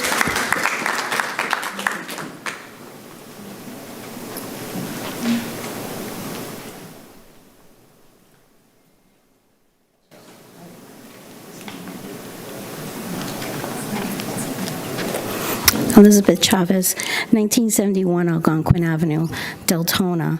So I approach everything with questions. So my question is, with the data that Doc got, is that something that could be available to us without having to pay for it?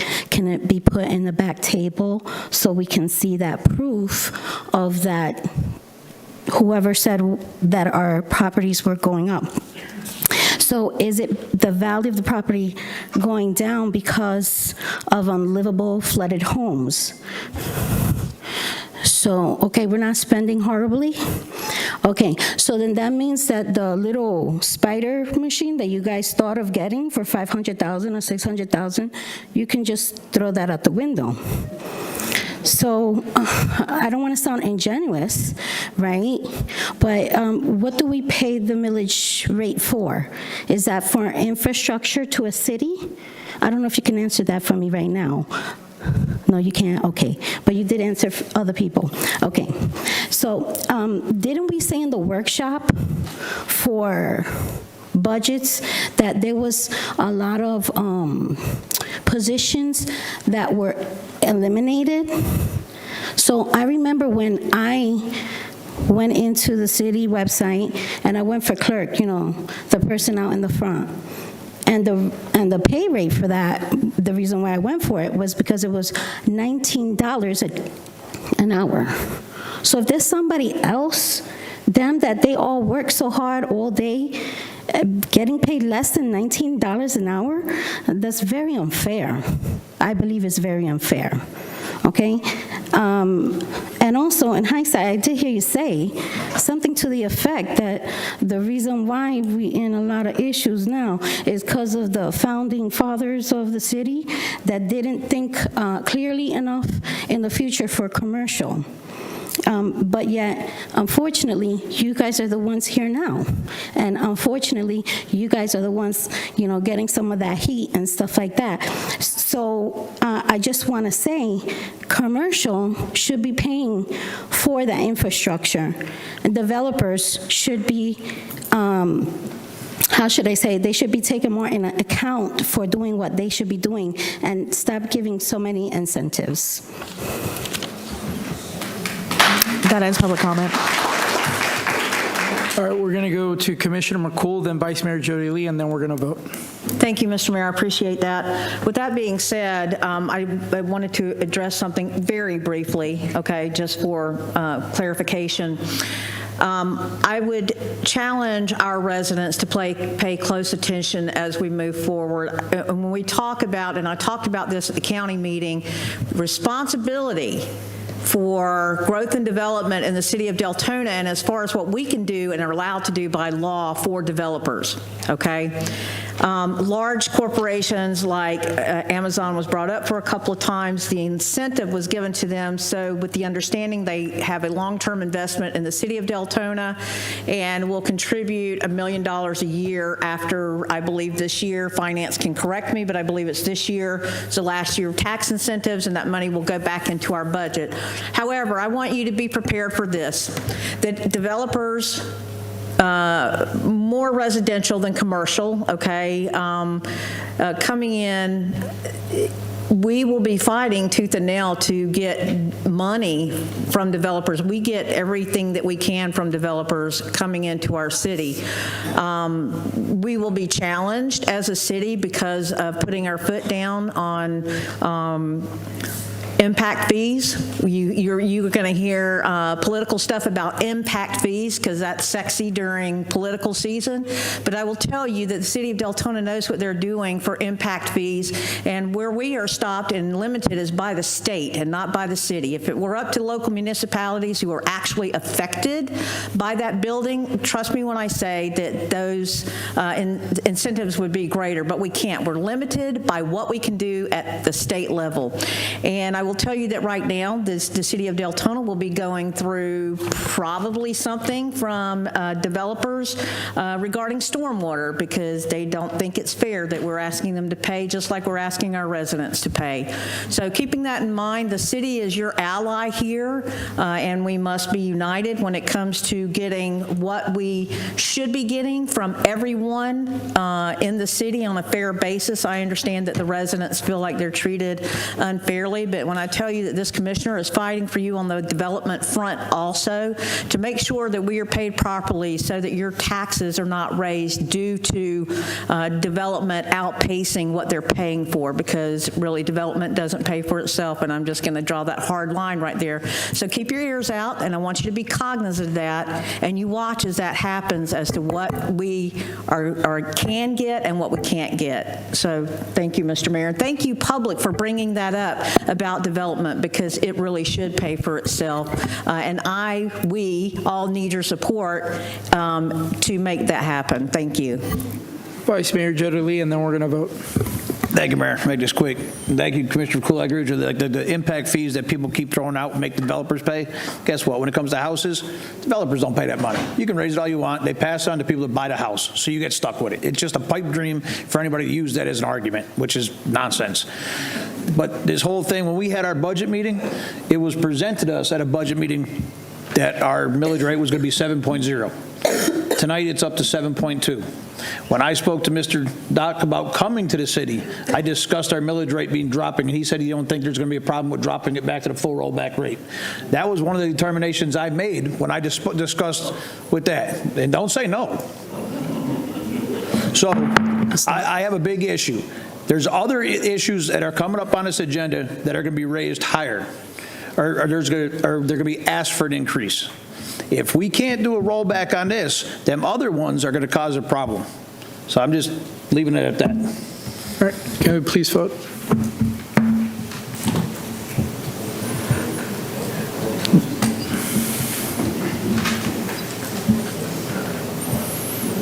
The motion passes 4-2.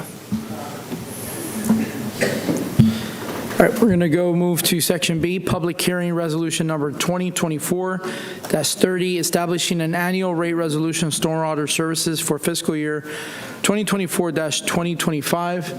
Mr. Doherty. All right, thank you, Mayor. The item before you is the request to increase the stormwater fund as discussed at your workshop in May and at the June 3rd Commission meeting. Unfortunately, stormwater infrastructure is often an out-of-sight, out-of-mind issue until there is an incident. I should state early on that the last time there was a rate increase to the stormwater fund was 6 years ago. As you can see on the slide on the screen, this year the general fund is actually transferring $2.5 million to the stormwater fund to keep the operation funded. It is not traditional for the special revenue fund to be funded by transferring money from the general fund. It should be understood that when the city takes money away from the general fund to pay for the stormwater fund, the city cannot invest in other priorities across the city, of which there are many. Secondly, the stormwater fund is depleted. This means there's no money available to create a better system, let alone fix the current system. And third, deferred maintenance of the system is growing. As long as the stormwater fund continues to be funded through the general fund, deferred maintenance of the current system, as well as investment into the future, is non-existent. With the flooding experienced by the city over the last few years, the one area in which the city must invest into is the maintenance and the future infrastructure of the stormwater system. Keep in mind that costs to do both continue to rise. On this next slide, it's apparent that costs do continue to rise as you look at the Northwest Drainage Improvement Project. 2019 was $775. Of course, it's $1.8 million at the lowest bidder a few years later. Pump station at Fort Smith went from $275 to $641 is the lowest bidder. As everyone knows, waiting to start a project later is not going to lower the price, especially when we're speaking about major stormwater construction projects. The effective stormwater rate will change from $128 per year to $170. This is a cost of approximately $14.17 per month, or an increase of $3.50 per month over the last year. The increase is significant because the last increase was 6 years ago. Obviously, if the rate kept up with actual costs, the increase this year would be a lot less. It should be noted that the city has pursued and continues to pursue grants and other funding sources to reduce the amount of money needed to fund the stormwater program. And some of the avenues the staff is pursuing is on the screen right now.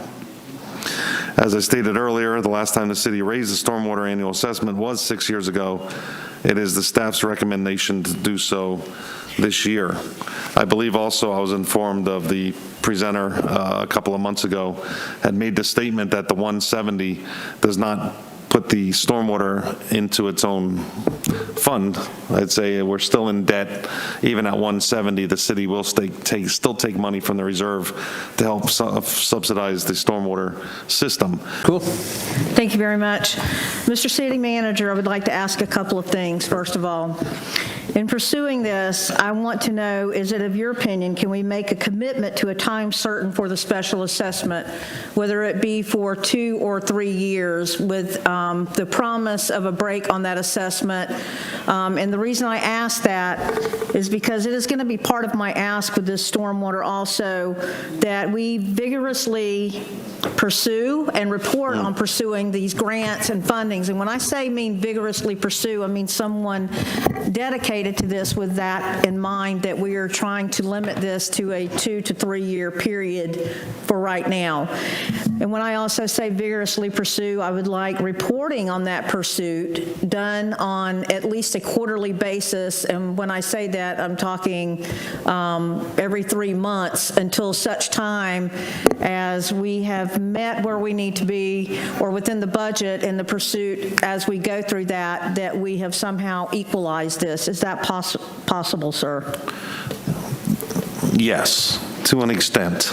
Okay, please explain, sir, and be succinct. I'm not sure if Public Works, I believe we have a grant in now with the state, I believe at $30-some million, if I'm not mistaken. So the federal government, I think. The federal, is it the federal? If you can just explain a little bit of some of our approaches there. Success breeds success, of course. If we can receive some of that outside funding, work on some of these projects, successful projects carry more weight for the next project. But as I did mention as she's walking up here, is the consultants that did say to this BD before Doc got here, was 250 was the target. And right now we're at 128. So going to 170 is far from 250. Good evening, Mayor, Vice Mayor, and Commission. Phyllis Wallace for the record. As the city manager has mentioned, we are pursuing every opportunity for grants. I get emails from various folks sitting up at the dais. The city manager's been sending me information. We research everything that we can. We decide, is there an opportunity? It may not be specifically for stormwater. I read all the information that comes in, forward it on to different departments because there may be another opportunity out there for somebody else to find these grants and utilize them. So we are pursuing everything that we can. State appropriations, hazard mitigation, and all the items that the city manager put in his presentation. And Mr. City Manager and public, the reason I bring this up is that indubitably there is going to be situations that we find ourselves in like this, and we must report back to the public. It has to be forward-facing, like Ms. Bryant brought up, like Ms. Courtney brought up, a couple of other people brought up. You know, it is imperative that at this time, especially when we're asking for more money from the public, that they be able to see on a regular, and I mean a super regular basis, we have to enter into that covenant with them to say, whether it's through your report, whatever means, but I'm very serious about this, that we need to give them that comfort level. This is what we're doing this month. We used to get a dashboard, right, that showed the public what we're doing with the money, and it's not that we're not good stewards of that money. I see what we operate on the daily and some of the equipment that we have to do it with. But what we don't have is where we're being able to push out information to the public so that they can read what is happening this week. I've heard it mentioned time and time again. So I just really need that commitment as we've gone through now the millage rate and as we have gone through and as we're going to go through the stormwater and the solid waste, we need to report back somehow to the public. And I would ask, I know that it is seemingly excessive to generating the work, but we need that out every month to say, this is what we have spent or need to spend on this. This is the project that we're doing, we're completing here. I know that we remember the dashboard that we used to get, great information, but we need to translate that to the public when we're spending that money. And I would just ask for our commitment in doing that, please. If we're going to be doing, I understand that we need to do this, but we need to do that reporting also. And that's going to be my ask. And I would hope that the commission follow in making that request and making that happen until such time, at least, that we get through this really critical period that we're in. It's good for a city anyways, but for us right now, especially, you know what I mean, getting this money on all fronts. Mr. City Manager, if you could address that real quick, and I'm done, Mr. Mayor. Commissioner Harriet, then Vice Mayor Jody Lee.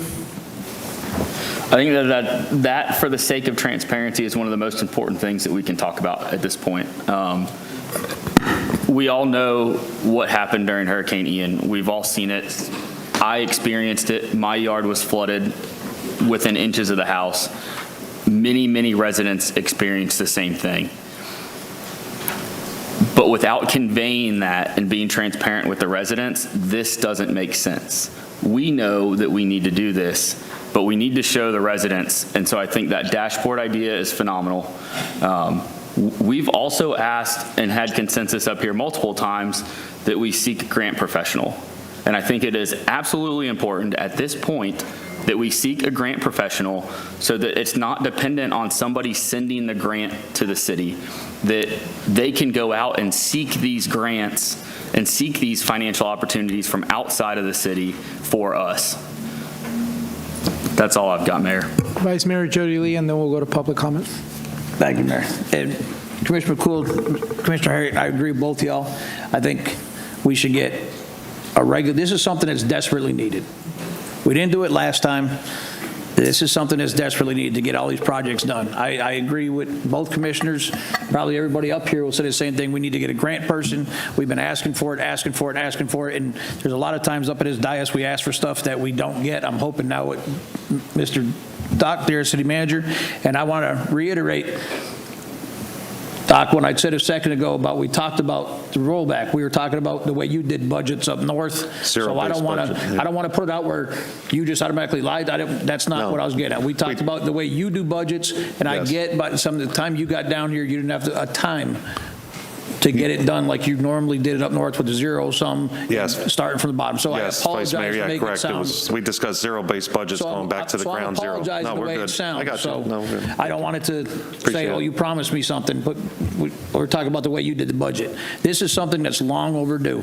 But I would ask that we get quarterly, monthly, I don't say monthly, I would say more quarterly, and definitely no more than 3 months at a time, updates of what we're doing with people's money, and not just to us, to everybody that lives in this city.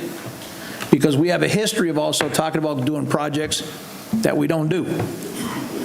We talk about stuff that we don't get done. So this is something that's overdue. I'm sorry, I'm not fine with the millage rate. There's other stuff in the city I'm not fond of, but this is something that's overdue. Thank you, Mr. Mayor. If it's okay with the commissioners, I'm going to go to public comment, then I'll come back to you. Go ahead. I got one more thing to say. There's somebody else. We'll come back to you. Go ahead. Larry French, please.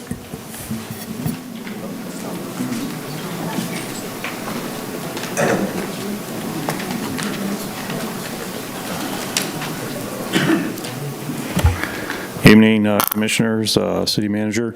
I'm Larry French. I live at 2520 Arslan Street in one of the last remaining natural-looking pieces of property in Deltona. 6 years ago, when we first introduced the stormwater assessment, I voiced concerns and several questions about how that was arrived at, and they were never addressed. And to agree with a lot of the other things that are being discussed here, we are at a situation now that's the result of lots of things that weren't done that should have been done, and all the information that the city manager showed us about some of these things, those are the results of a lot of these things. This one item here has to do with long-term planning that was never done on how to prevent us from having flooding. It's another issue that I don't have time to actually go into a lot of detail about tonight, but I'll be sharing as much as I can with others about it because it's never been proactive. It's always been reactionary, and we're just playing catch up at this point. And I agree, we're probably going to end up paying more because it's the only way to get out of it. But we have really got to get to the root causes of these things. And if you're really going to do anything about our code and land use that we have in our comprehensive plan, these are things that have to be addressed that are parts of how we do our building practices and how we can provide mitigating incentives to developers and also to residents so that when anything is developed in this city, we are not destroying every bit of natural foliage that is going to be absorbing this water and not putting it into places like the Lake Teresa Basin, which in my 40 years of being here, it never flooded until I saw what happened these past couple of years. And that's because we have not been considering how the water is to be reabsorbed. It naturally worked. And Look at us. We've got Lyonia right across the street. This is one of the pristine areas that's prime building land because it's so porous with sand. So it's absolutely ridiculous that we have flooding problems, and it's because we have not been addressing the things that need to be done in our land use planning and building practices. There are lots of methods that can be incorporated that we don't do, and they're all things that need to be instituted so going forward, we're not continually doing this catch-up. Thank you. Albert Bryan, please.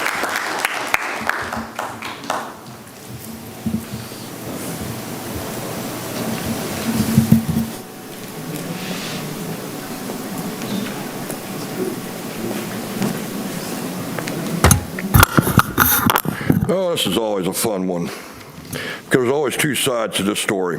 One, you have the taxes, but then you have the common sense side of it. The problem with this situation is because this commission has failed for 28 years to do the right thing. It's just that simple. For the last 4 years, I've watched y'all decline to raise these rates, even though interim manager after acting manager after interim manager told you need to raise them, but y'all declined to. I asked that y'all split the difference 3 years running. You would be at $170 right now if you'd have done that. But here we are. Now, I'm not going to echo what Mr. Finch said, but I agree that when we are talking about stormwater and development, you're going to have to stop laying down so much cement and so much asphalt in this area. We've already covered up 90% of our wetlands in Deltona. Well, what do wetlands do? Oh, that's right. It percolates the water slowly down into the aquifer. Now, all this comes back to one thing. We never ever hear of what y'all do. For the last 2 years, I've seen these little pretty things on the back thing that says, the manager says this, the manager did that. I don't care what he says. I don't care what he did. If you don't give me any details at all, as far as I'm concerned, he's lying through his teeth. You know how you know a politician is lying? His lips are moving. And whether you want to believe it or not, that man's a politician just like y'all are. He may be a professional at it, and y'all aren't, but that's the big difference. So at the end of the day, what I want to see, I don't want to see a dashboard. I could care less about a dashboard. I got a dashboard in my truck. What I want to see is numbers put out on the website that says, stormwater, we did this project for this amount of money. We put this many man hours into it. It's not that difficult. You don't have to create a program. You can put it up on a piece of paper on the website. Christ, I've seen the manager report up there. If he can do that, he can do this. It's not that difficult. You used to have these little graphs that showed this is what we're doing. These are the projects we're doing for this year. This is the budget and man hours we're putting into it. This is what we think we might go over if we have exceeding price for certain pieces of the project.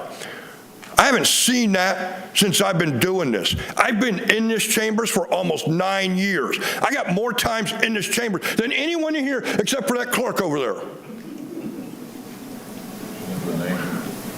So when y'all fluff all this crap up, what we really want to hear is the truth. No fluff. We're not looking for popcorn with sugar on it. We're looking for bare popcorn that really says, this is what we're doing. These are the projects we are doing. This is why we're spending your money. I've heard for 2 years I've heard that we're going to do something for stormwater. You know how many projects I've actually seen y'all do? Oh, that's right, 0. Now, you talk about the maintenance that needs to be done.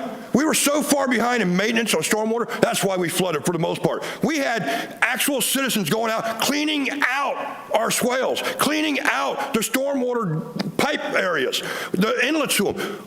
That should never happen. Never, ever. In this city, it should never happen, and yet it did. Why don't we start with a maintenance program and say, this is what we're going to do in your area over this time period. Is it really that difficult, people? I don't think so.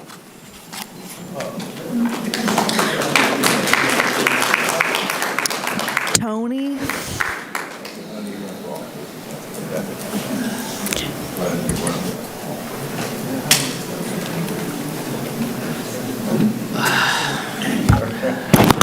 Hi, my name is Tony, and I've lived in Deltona over 30 years.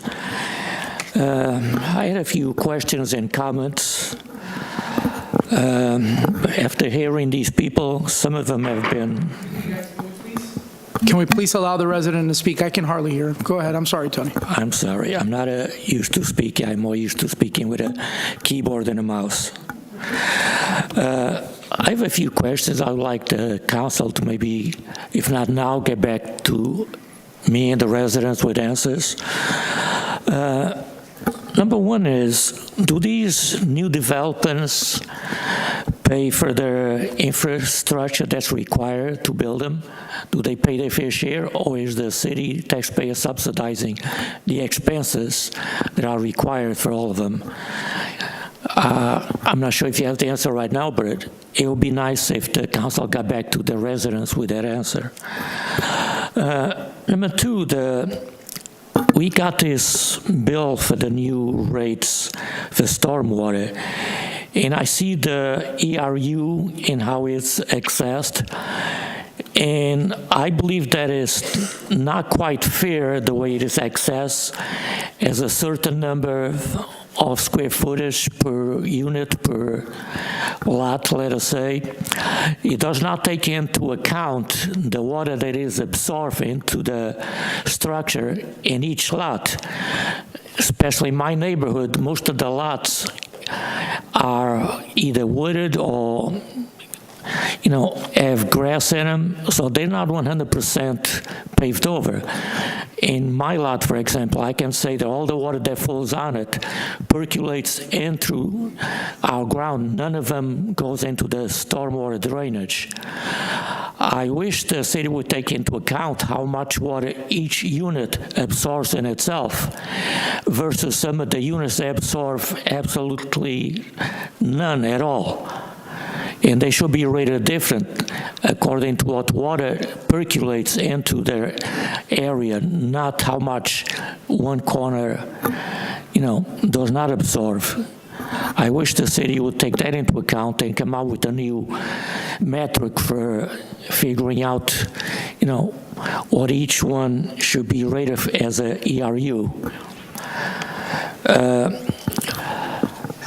Third question is, it seems, and I've been hearing even more, that a lot of the units are tax exempt for one reason or another, so the burden for this exempt, the new expense, falls into the ones that are not exempt.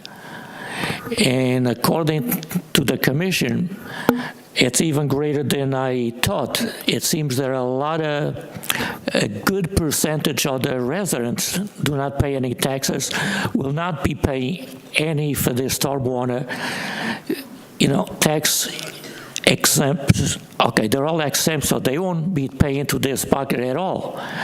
So all this cost will fall in the percentage of homeowners or residents who do pay taxes. And I don't think that's quite fair. I think the city should look more into not having this applied as a tax-exempt, charge.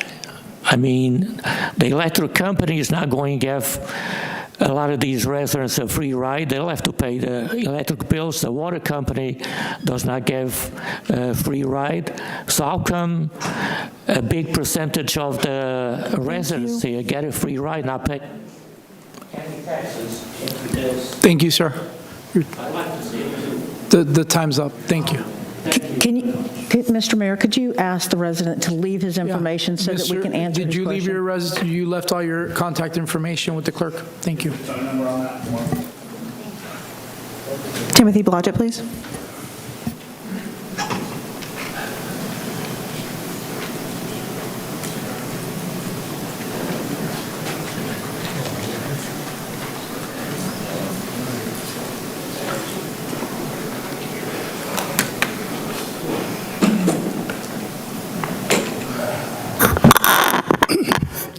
Hi, kids. So, why are we here talking about this? Boils down to out of sight, out of mind. The stormwater problem, everybody's concerned about it when you're watching your patio go into water. And as soon as the water recedes, who cares?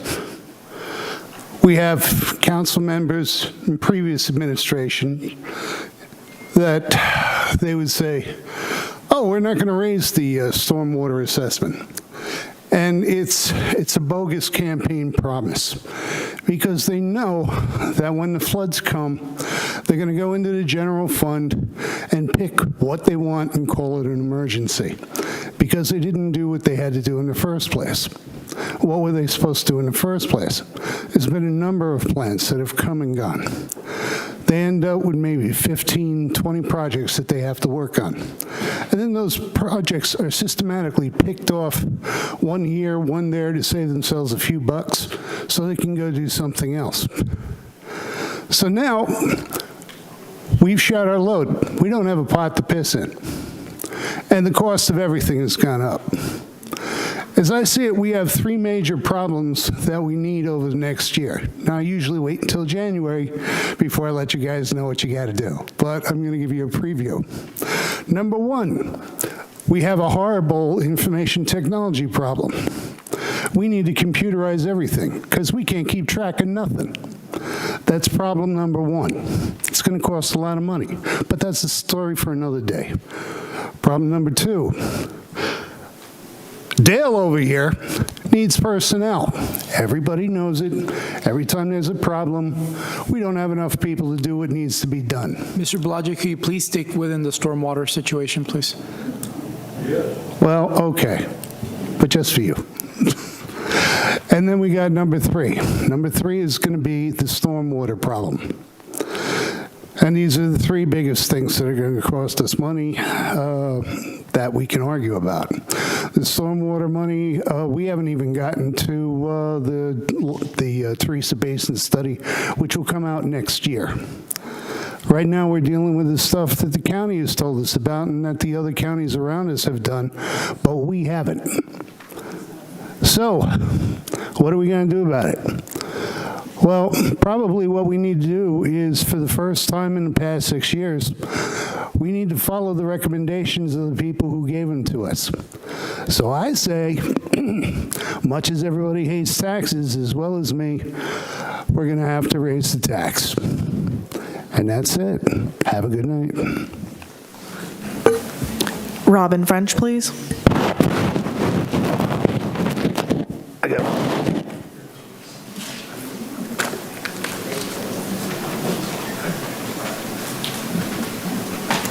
Robin French, Deltona. I won't waste the council's time or the residents by repeating what everybody else has already said. Bottom line, we can't kick the can down the road, but also, second bottom line, most of the residents can't afford an increase.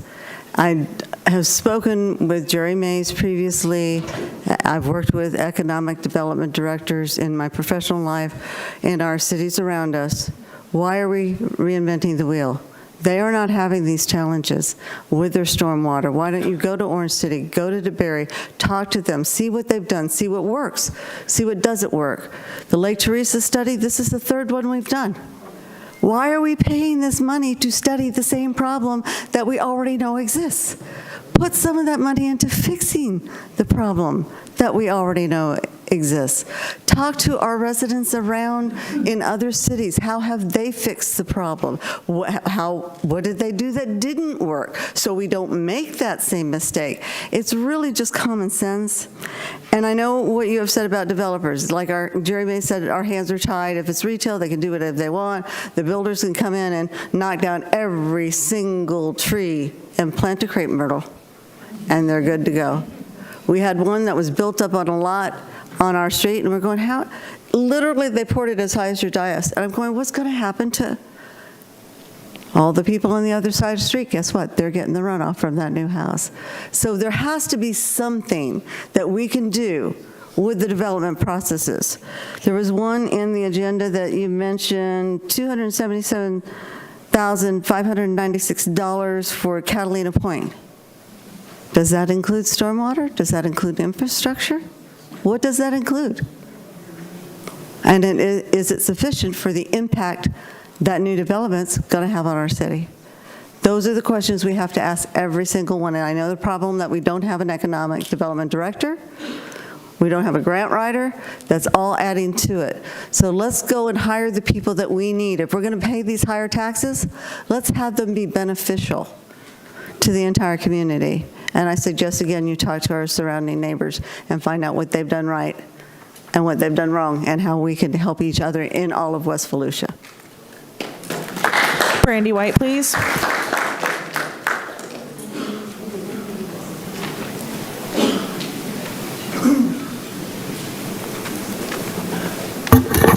Brittany White, Deltona.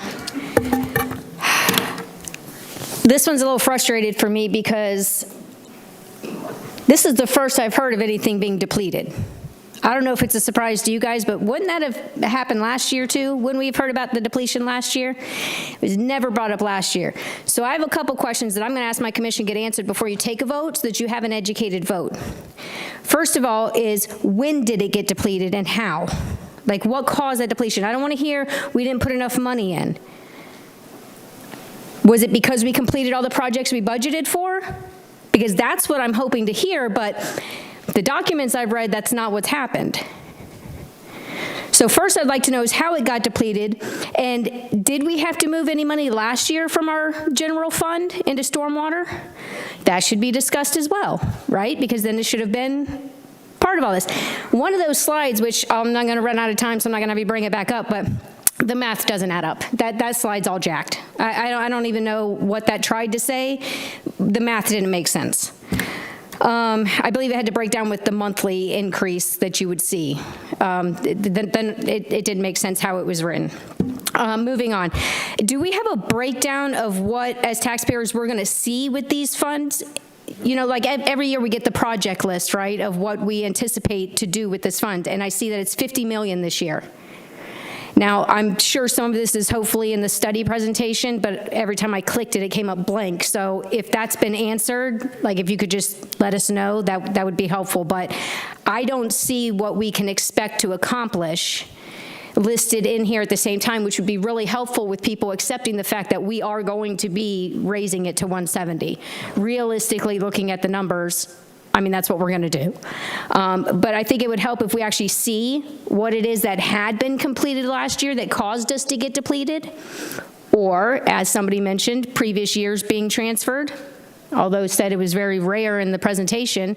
If it has happened in previous years, what projects were completed that put us into depletion? These things will help us understand that we are getting things done with the money we're giving you. But from what we can see out here, and maybe it's just me, but I can see where the money goes in, but I'm not tracking where it's all coming back out for us to be depleted. Maybe it is. I don't see it.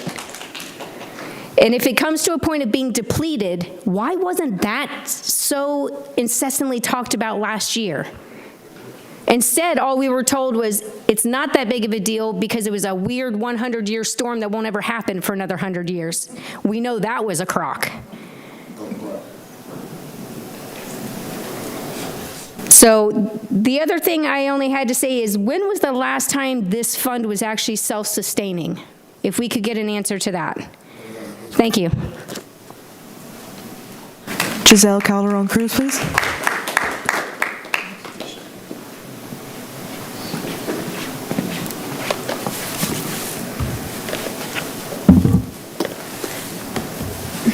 Hi, good evening, Commission. Attorney Giselle Calderon-Cruz of Booker & Associates on behalf of Deltona Retail Holdings and Richard S. Luck Family Land Trust and various other owners.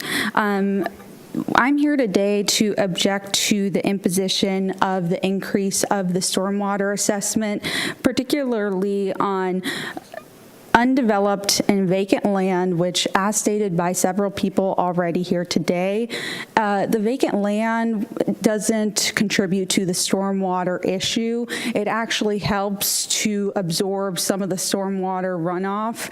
And by the city's own definition in its notice, it defined that the special assessment is based upon the estimated amount of stormwater runoff generated by impervious surface on your property. Impervious surface is defined as the rooftop, patios, driveways, parking lots, and similar areas. That's not on vacant land and therefore should not be assessed for stormwater when it does not contribute to the problem. It actually helps reduce the problem at issue. And second, I'd like to actually bring up part of the city's municipal code, section 54-126, and it defines the stormwater utility assessment that as a special assessment imposed by the city to provide, and I'm paraphrasing, a special benefit to property as a consequence of possessing a logical relationship to the value, use, or characteristics of the property. And so there's Florida law that makes it clear a city is allowed to impose a special assessment, but to be legal, it has to satisfy a two-pronged test. And the first prong is whether services at issue provide a special benefit to the assessed property. So let's address the first prong. As I stated, vacant land does not contribute to the stormwater runoff problem, and it benefits the city in which it absorbs the stormwater runoff. And as to certain commercially developed properties, those properties are already maintaining and have a financial obligation to maintain their stormwater infrastructure. Those are properly permitted and, also they're required, for instance, to construct retention ponds to accommodate the stormwater runoff associated with the impervious surfaces that we were talking about. And so quickly, because I'm running out of time, the second prong, it's to be valid, the special assessment, it must be properly apportioned. And so we kind of circle back to whether the damage done by the impervious surface is proportionate to how much the property is being assessed. And the city, in the notice provided to the property owners, talks about the detrimental environmental impacts associated with stormwater runoff from developed property. And in this instance, it is either the vacant land that does not cause any detrimental impact or commercially developed land that accounts for and maintains their own stormwater runoff. Thank you. Thank you. Marcia, before we go to the next person, I know you probably caught the tail end of that. I was hoping you stayed for that. I think she has a separate problem from that because we just cannot not vote for something because she needs to come for some type of variance or a change or a request of a change in the code, correct? Mr. Mayor, I'm sorry, I needed to go to the restroom, and I didn't know she was going to speak. But anyway, I don't think that we didn't receive notice of this until Friday, and we have also talked with the city's consultant. There was no attempt from the property owner to try and talk to us or meet with us in advance of any of this. I believe based on communications that we've received from the consultant, we have a very different opinion. And so I would say that this, as far as I'm concerned, should not affect the commission's action on this matter tonight. Basically, depending on what the commission decides to do, they will receive our notice. At that point, if we have this disagreement and cannot come to terms with it, then they can file suit against us, and I feel very comfortable defending it. Okay, I just wanted to make sure that you're talking about something a little bit different, but thank you for your Okay, time. thank you. There is no more public comment. Ends of public comment? Okay, so we'll go to Commissioner Vila Vasquez, then Commissioner Harriet, then Commissioner McCool. Commissioner Harriet, then Commissioner McCool. One of the things that was brought up by the other commissioner was the regularity in which we're briefed. I think for transparency purposes, at this point in the process, I think it'd be fair that monthly would be fair. I think if we wait to do it quarterly, I think for the sake of the residents, we owe them the transparency of doing it monthly at this point. I also want to bring up the fact that the Teresa Basin study is going to tell us from like a 50,000-foot view what those problem areas are. We already know what they are. We know from the hurricane where they are. We know from the afternoon showers where they are. The thing that we really need is a stormwater master plan. We need the projects at the street level. We need to know how we're going to fix the drainage in the neighborhoods. So I would really encourage, and I've had conversations with Doc on this before, I think that it's very important that we pursue a stormwater master plan so that we're not looking at these 50,000-foot view projects. We're looking at the projects at the street level that are going to impact residents on a day-to-day basis. We're going to impact residents that are trying to get to their house when their driveways are flooded, when their streets are flooded, when their front yards are flooded. That's the important thing to address here, and that's the purpose of this assessment. The other thing that Mr. French, and he has left now, identified was the importance of Lyonia Preserve. The wetlands are important, but it's not just the wetlands, it's a whole system. The uplands are just as important as the wetlands. The uplands and the sand in the uplands are what percolate water. So if we continue down this path of developing all of our uplands, just like Mr. French had identified, that's prime building land, we're going to be even farther indebted into the stormwater system. So we've got a lot of things to address here, and I think this is just the first swing at the bat. But I think it's important. It's an important swing. So thank you. Commissioner McCool. Thank you, Mr. Mayor. I appreciate that. Again, I would ask our public to keep in mind that we, as a developer or attorney for a developer, was just up here speaking out against the stormwater. These are the things that we're facing when we're threatened with lawsuits from developers because we're trying to protect our community by leveraging and assessing what is fair and equitable distribution across all the boards, meaning residential and commercial. So I want you to keep that in mind. I want you to keep that in mind as you go to county meetings also, that the commission is trying to protect you, and development is huge. And what we can do is that door is very narrow because the state protects developers. The laws are written in Tallahassee because the development lobby is strong, and cities such as ours, municipalities, are sometimes kneecapped as to what we can do. So you keep that in mind when you go to the polls and when you talk to your state, when you talk to your county reps about what development does also. I'd like you to keep that in mind. Mr. City Manager and Madam Attorney, I'm going to ask also, not at this moment, but if you could please present to me definition of what constitutes having recording devices up here on the dais. I thought that it was only for quasi-judicial meetings. If you could clarify that at a later time, that would be great. I understand if somebody hires a court reporter to be here for proceedings, but the legality of having recorders up here, unbeknownst to the commission, unless it's a quasi-judicial meeting, which we don't have on the record, I would like to understand that also. So thank you, Mr. Mayor. I appreciate you. We're going to go to Vice Mayor Jody Lee. Just for clarification, these meetings are recorded, Commissioner, so. Yeah, I just meant Okay, got it. Go ahead, Vice Mayor. I move to adopt resolution number 2024-30. There's a motion by Vice Mayor Jody Lee and a second by Commissioner Avila Vasquez.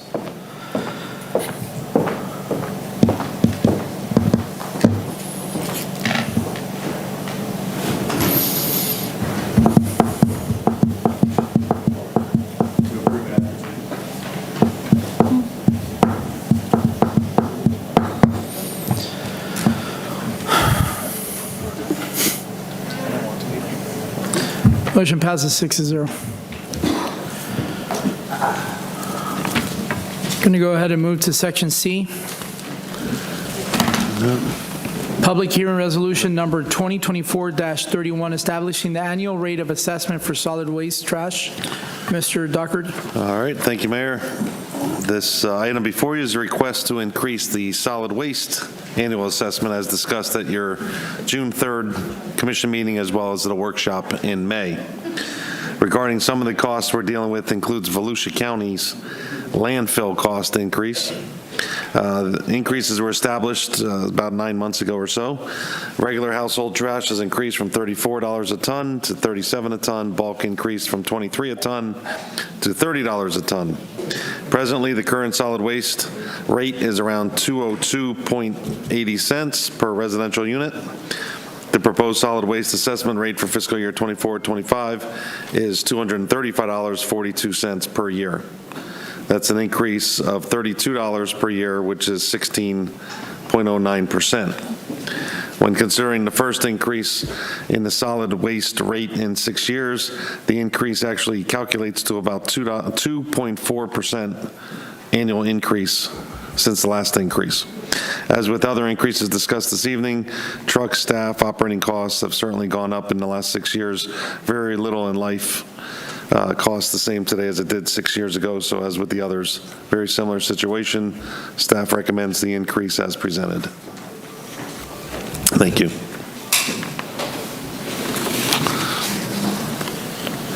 Commissioner McCool. Thank you, Mr. Mayor.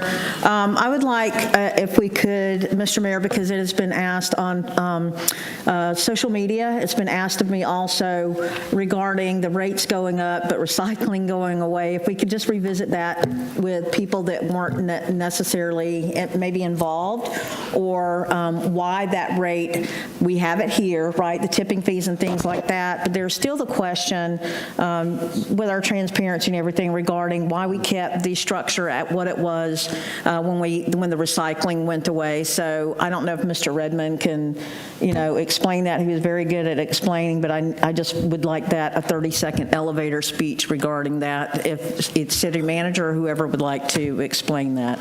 Yes, Mr. Redmond? Is that something you can explain, or staff?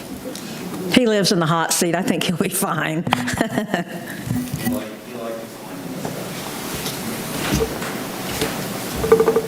Commissioner McCool, would you repeat that, please, ma'am?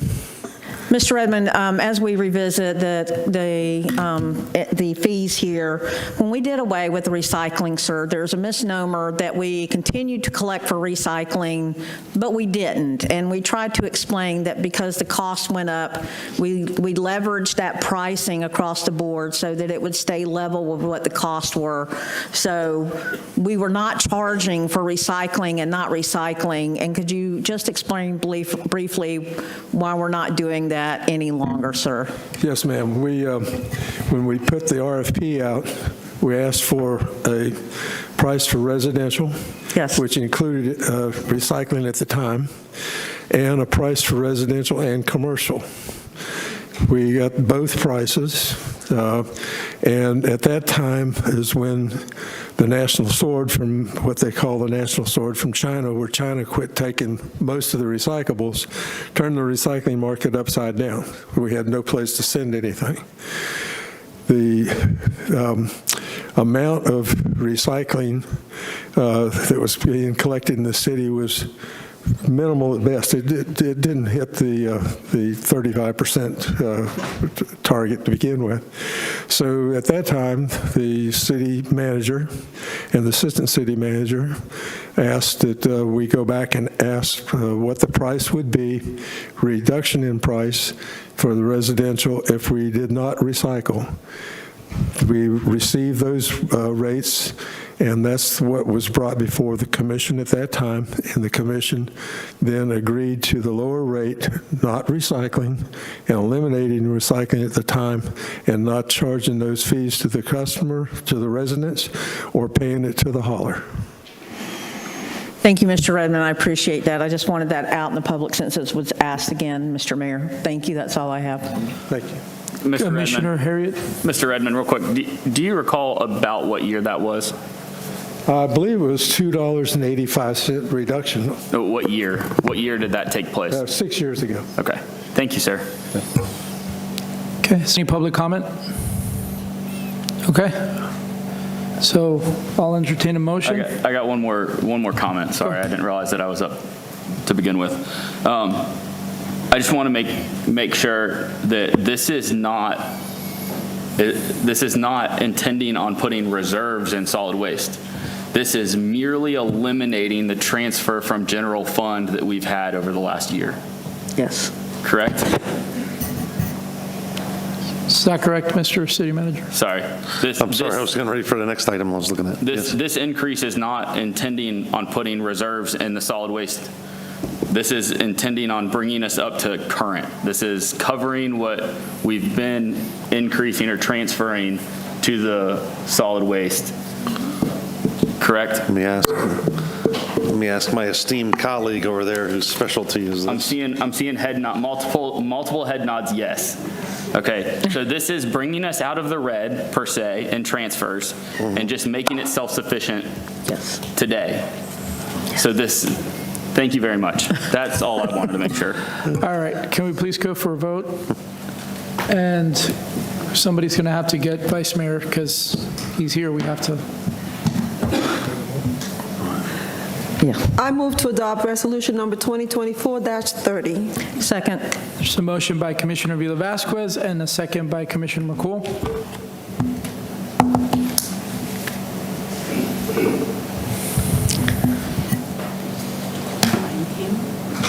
Give me 1 minute. Let me go get the Vice Mayor. Other places, as long as you have enough. As long as you have a quorum, yes. Yeah. I don't.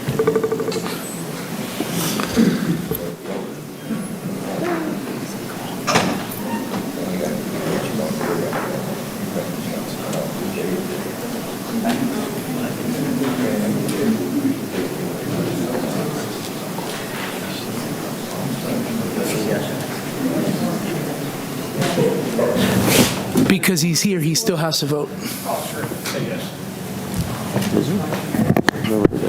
It's trash. It's gotta go on.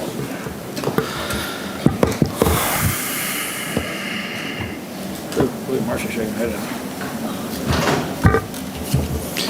Motion passes 6-0.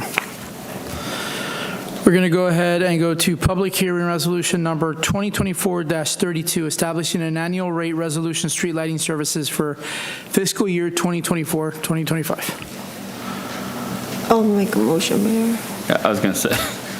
Go ahead, Ms. Wallace. Just make the motion. You don't have to say nothing. Nope. Yep. Commissioner Vila Vasquez. And just for FYI, this is a request from the residents themselves. It's not come from the city, correct? Yep, correct. Thank you. All right, so I move to adopt resolution number 2024-30, I think I'm in the right place? 32. Second. There's a motion by Commissioner Vila Vasquez, second by Commissioner Colwell. Is there any public comment? Could we please vote? Motion passes 6-0. This time, we're going to go to public hearing resolution number 2024-33, establishing the annual rate resolution Lake McGarty Aquatic Weed Control Services for fiscal year 24-25. Make a motion to approve. I'm already got bored, buddy. I want to make a motion to adopt resolution 2024-33. We are. There's a motion by Vice Mayor Jodelia and a second by Commissioner Vila Vasquez. Is there any public comment? Can you just also customer request?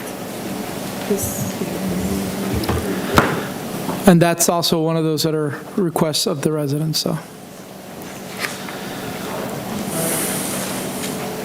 Oh, Commissioner. Motion passes 6-0. F, public hearing resolution number 2024-34, establishing the annual rate resolution nuisance abatement services for fiscal year 24-25. Mr. Mayor, I move to adopt resolution number 2024-34. Second. There's a motion by Commissioner McCool and a second by Commissioner Colwell. Is there any public comment? Freddie Gordon, please.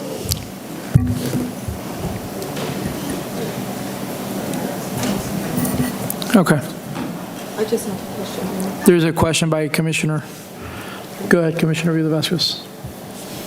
Thank you, Mayor. I know we discussed this, Danny, but just for the public to understand, can you tell me again what this abatement is for?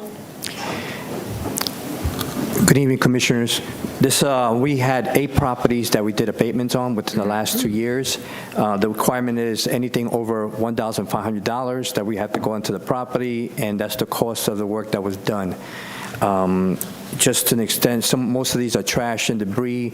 One was we had a demo a structure that was in severe damage.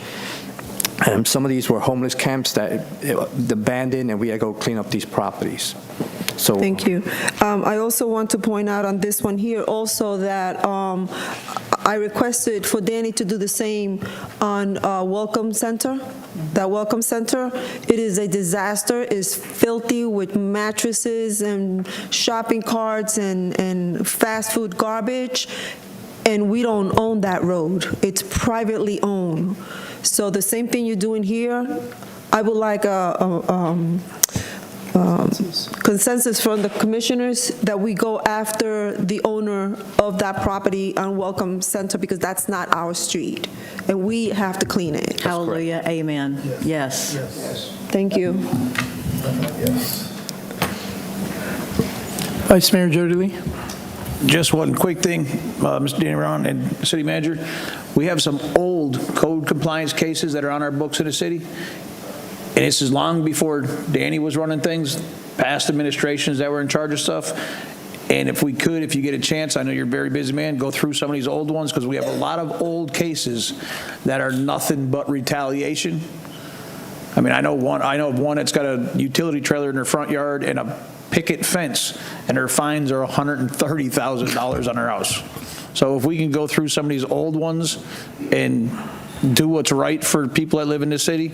I understand people have issues, but $130,000 for a picket fence is kind of crazy. And that's long before Danny was in charge. These are just old ones when code was used as a lot of retaliation. That's all. Understood. Okay, so we have a motion and a second, so.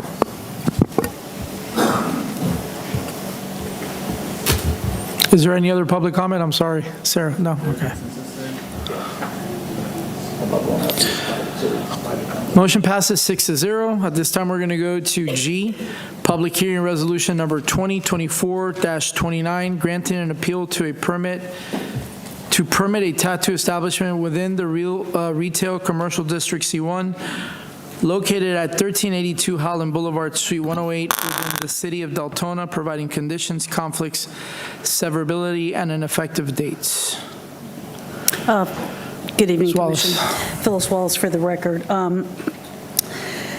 Mr. Castro has made application to open up a tattoo establishment at 1382 Howland Boulevard, Suite 108. The zoning in that entire plaza is C1. Our current land use does not allow tattoo establishments within the C1 zoning. It does allow them in a C2 zoning with a special exception, and within a C3 zoning.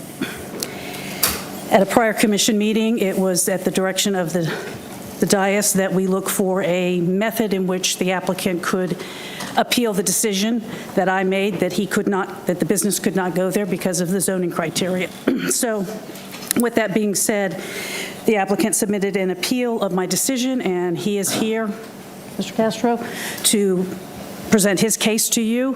Your options, as I believe are applicable, would be to approve the appeal, deny the appeal, or approve the appeal with conditions, if you so decided that there are conditions you'd like to impose on that. So, Commissioner McCool, then Commissioner Vila-Vasquez. Thank you very much.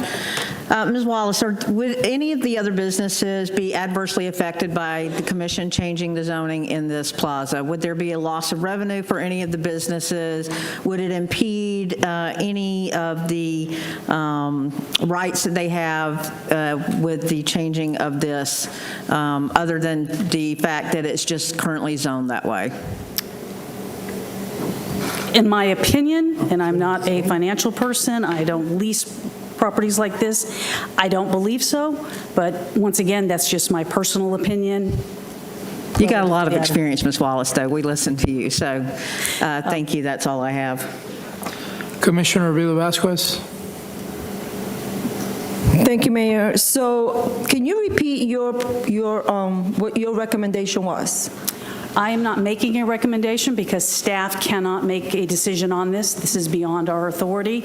The commission asked at a prior meeting to find a method in which the applicant could come before you and appeal the decision. This was the only option available that I could find, which would be for them to appeal the decision I made that this type of establishment, as our code currently exists, does not allow for this in that zoning. So, okay, so we cannot change the zoning because it has to come from the plaza owner. Am I correct? The owner of the plaza. The plaza owner can, and we are working on our code. We know that our code has not kept up with contemporary changes over the last many years. We acknowledge that, but our code still says that a tattoo establishment cannot go in a C1 zoning. And that's the decision that I'm standing firm on because staff cannot bypass that. So the option would be, as I said, the applicant to appeal that decision, which he has done. He's filled out the paperwork, and you can approve the appeal, you can deny the appeal, or maybe you can approve the appeal with conditions that you may find are appropriate if you wanted to allow the establishment to be there. Can we change the C1 code to allow tattoos to be in these parlors? I'm sorry, Marcia. Sure. Basically, we have antiquated C1, C2, and C3. So Jessica has been working on changes. We have a group that's doing land development code changes, and we get together with all the different disciplines. Commissioner Caldwell sits in this group with us to try and deal with some of these problem areas that we have. She has already drafts available, I believe, on C1, C2, and C3, excuse me, that will be coming through. I have one on driveways that's getting ready to come also, that will be going to the Planning Commission in August, and then come in front of you both the changes to C1, C2, and C3, and a number of other code issues that have come to the forefront, and we definitely need to deal with them and do something about them. So in this resolution, if you chose to approve it, it would be specific to the gentleman who applied and only apply to him. However, if you then, as C1, C2, and C3 changes come through to all of you, if you subsequently approve it, that condition limiting only him to use that will go away. And then, because again, they're antiquated, it was when, tattoos were looked at differently than they are in our society today, and so they were stuck in a very restrictive, I believe it's C3 category that we have very little of. So that's what this is. So he made a request, it was denied. Phyllis denied it. He has the right in the code to appeal it. He has appealed it. So the commission, you've had this in front, something similar in the past where it's your choice. You can approve it with that. Okay, so let me ask you another question. How long does it take to update the C1? Say 2 weeks. I think we were looking at October it would be done. That would be going through the planning and zoning and 2 hearings in front. So about 2 weeks, the most? 2 months. 2 months. 2 months?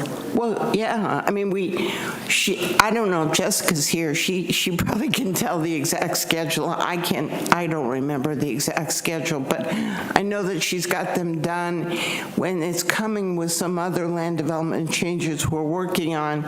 And so I'm already scheduling mine, like with the clerk on. Jessica, can you tell me how long it was going to take to get the C1 changes in place? The reason why I'm asking this is because I don't want it to look like the city is playing favoritism. Because it's my understanding, correct me if I'm wrong, that we had a prior applicant who wanted to open a tattoo place there, and he was denied, or she was denied. I don't know.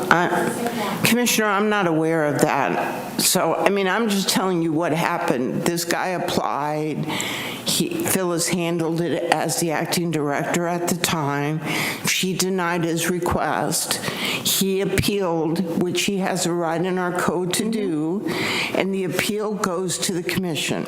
And so you all then hear the appeal, and you can say no, you can say yes. I mean, so if we say, and I want his business, please. Okay. I don't want him to go anywhere, but I want to make sure that we do it the right way, because then we're going to have to be breaking the codes every time somebody comes to want to do something in the city and it doesn't fit our codes. Okay. And then they're going to come appeal, and okay, well, you know, he appealed, so or she appealed. So we need to do things the right way. So that's why I want to know, how long does it take to get the C1 for this this person to be able to open up his business?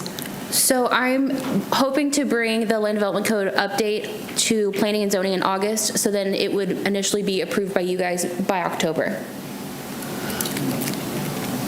That's another 4 months. So, can we separate it? I just don't want to look like we're doing favoritism. That's all. I don't want people to be coming here yelling at us because we're playing favoritism. I don't want that. I want to do everything by the way it's supposed to be, just like we approve somebody else that would come here and apply for a permit or something else, and they follow the rules. So I want to be able to see if we can change and speed things up so that this young man can open up his business, still following the regulation, the rules. Well, Commissioners, as you know, it's the public hearings, the process. So 1 month for one public hearing, another month for another public hearing. That's the only reason that there's that delay. Otherwise, you know what, we'd push it as fast as we could. That's it. Yeah. So, I mean, this is I mean, basically, when I was working with the city manager on this, it was like, how can this guy apply? He was turned down. He appeals. What can we do? And these were options. Deal with it through the appeal. If you can say no and make them wait till October, you can say yes, and it's specific to his business and him.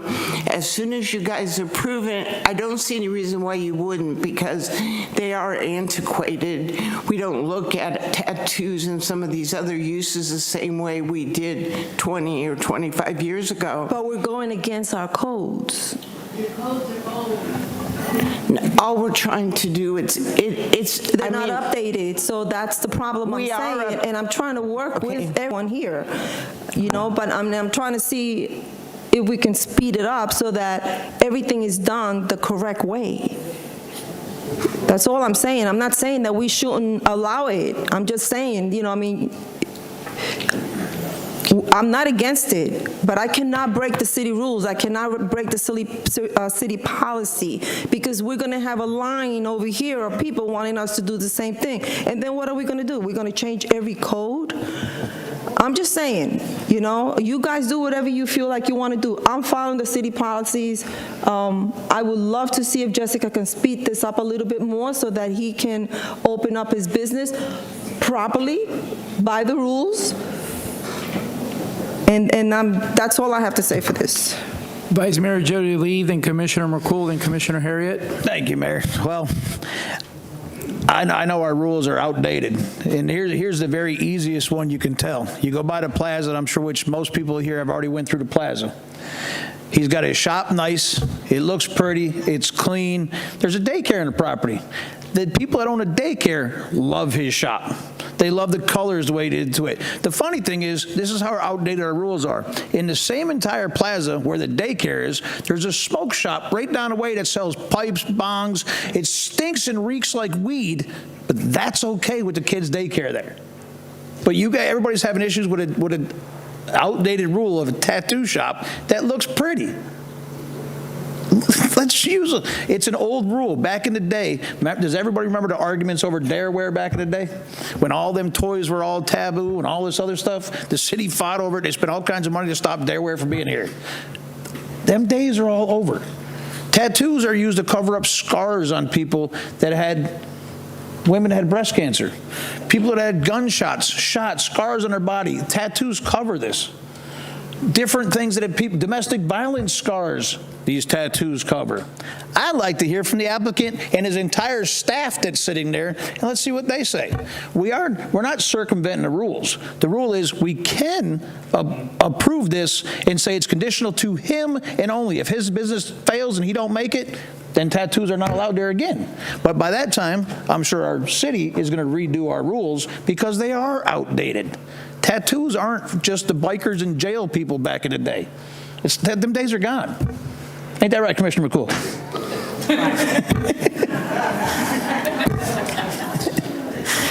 Thank you. I'd like to have the applicant and all his people come up here.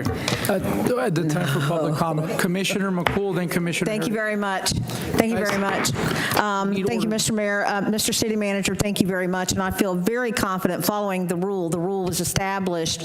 I absolutely understand your concern, Madam Commissioner. But the rule that is established is a legal rule. We have the legal right to make this determination. We have already determined that the rules and codes as they apply are antiquated. We're well on the way to having it changed. I hope people line up to come get their businesses open. I don't mind. You want to come, come. This is what we do. This is how we grow. This is how we become more accepting and more inclusive of businesses in our city. You're right. We've moved past that point because not just outlaws have tattoos now. You know, city commissioners have tattoos, you know.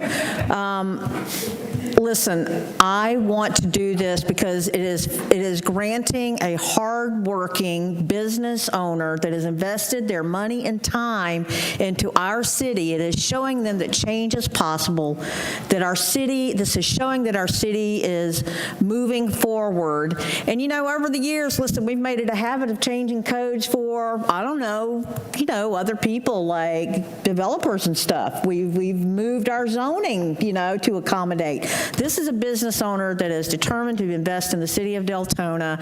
I'm all for it. I'm sorry that they've had to wait as long as they have because of a technicality. I applaud Ms. Wallace because she never wavers from her principles and the guidelines that we have established. I understand and stand behind her and why she made that decision that she made. And with that being said, I would like to make a motion. I move to approve the appeal of the decision by the review body, and I would like to help this business move forward and start tattooing tomorrow. There's a motion by Commissioner McCool. Second. Second by Commissioner Colwell. We still have Commissioner Harriet on the line, and then we also have public comment. Is it my turn? Yes. Fantastic. Commissioner Caldwell, I appreciate your effort and work you've been putting in with staff to update our land development code. When do the rest of us get a chance to provide input?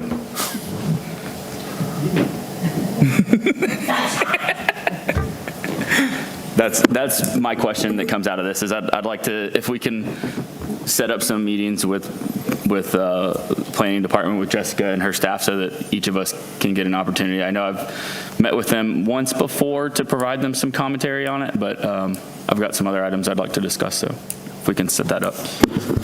Before we go to public comment, I just want to say one thing, and I'm going to agree with Commissioner Avila Vasquez. It's not that we're not trying to say we don't want them there, right? I think that's ridiculous. They're a business. They're going to bring in taxes. I get all that, but I am hoping that we all act the same way. If anybody else from any other position comes and wants a business, and we do this, is there no way that he could have applied for a variance?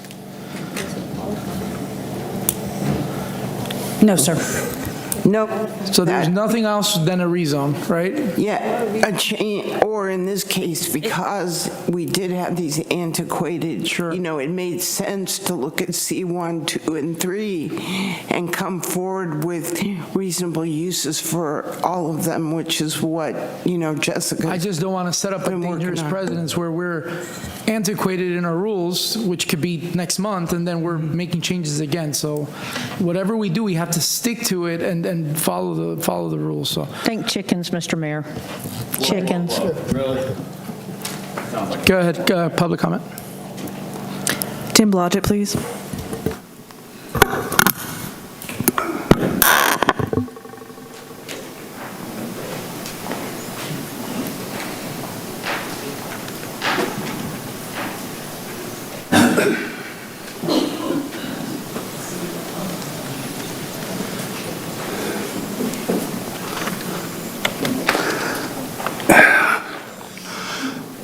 I love how everybody talks around this subject. They were put into a category of zoning that was the same as strip joints and adult play toys. If you want, that's punitive. It's punitive, and it's disparaging against them. And really, if you wanted to get technical about it, they should have been zoned with something more on par with what they are, so it's not so discriminatory, like, say, Botox. A Botox spa, or anybody else who goes around jabbing and sticking people, like, say, a dentist or a clinic or something like that. Now I went and I checked this place out. And I used to do certifications for hospitals, clinics, doctors' offices for the Joint Commission of Accredited Hospitals. I went and I checked their place out. I don't think they knew exactly how much I knew. When I got my tattoo here, they wiped it off with, 70% alcohol. Well, 70% alcohol only kills, as you probably heard, 99.9% of all the bacteria that you can. It does not kill a whole series of bacteria that's referred to as acid-fast bacillus. That's AFB, and you are probably more familiar with it as tuberculosis, botulism. That's where those bacteria goes. They form a spore, and that's why whenever they have an adverse environment, and that's why they're so dangerous. I checked out the area, I checked out their neighbors. You know, there's a whole section of the parking lot for the daycare center over there that's all blacked out when we lose daylight savings time. If you check out the way that their lighting is, that whole section of the parking lot gets opened wide open. You can see everywhere. And from what I understand from the employees there, they're very happy that the tattoo parlor is there. Now, all the stuff of the seediness of tattoo parlors in the past, well, you just went to a meeting with the police, and they brought up who they thought were seedy places where you can find sex, drugs, and entry-level garbage that is danger to the neighborhood. And it wasn't tattoo parlors, it was vape shops. I listened to it, and you were there. So I don't know why there's a problem today with the tattoo parlor. And you guys make things so difficult. Your answer is right in front of you. You've already pre-written what the code is going to be. It comes with an addendum. The addendum basically says that he can do it, and only he can do it until he no longer occupies that space. Well, why don't you change that wording to until they change the code? And you're done. It works out, it fits your policy, and everybody's happy, and we can all go home. Have a good night. Brandy White, please. As Ms. White is coming up, do we need to make a motion to extend the meeting? It's 9:30. No, it's after 10. I just want to make sure. Brandy White, Deltona. I still think there's some confusion. I haven't heard anybody say they don't want the tattoo shop. So we can stop pounding on the fact that they're seedy and they're in the wrong. Nobody cares, right? I think that's evident across the board, even from the public. They've already had massive support online. The problem was our outdated codes, right? Moritz is correct, though. You guys have to be careful when you go outside of the code, okay? But that's what this process is for, right? That's exactly why it was designed. It was for certain times like this that you need to go outside of the process because the process needs fixed, right? So I think that's where some of the confusion is. This is, from my understanding, right? C1 has no other process to make this happen. This is the process to make it happen until the code is changed. But to Ms. McColl's point, the same thing. We have to be very careful passing this, right? So you have to be very clear because we're doing something legally, right? Make sure that your reasons are legal-based. so that when the crowd of people come forward who want the same favor, it's all still legalities, right? It's all legal based. It's not your opinion. It's not what you feel. It's legally based. That's all I'm going to throw out there. I am glad to see this is going to be put to rest and they get to move on and open. Thank you.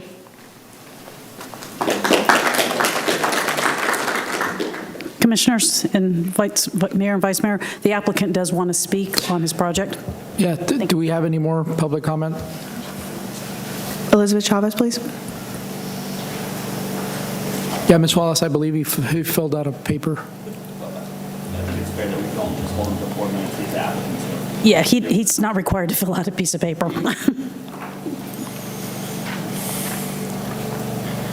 Elizabeth Chavez, Deltona. So in all fairness, I think that that's the process that needs to be taken to update the codes. Because if another company or another place wants to come, you're opening the door to those other places and things that you're saying. I understand that you can say yes today, and you can say with special something, right? And it's just with his thing, right?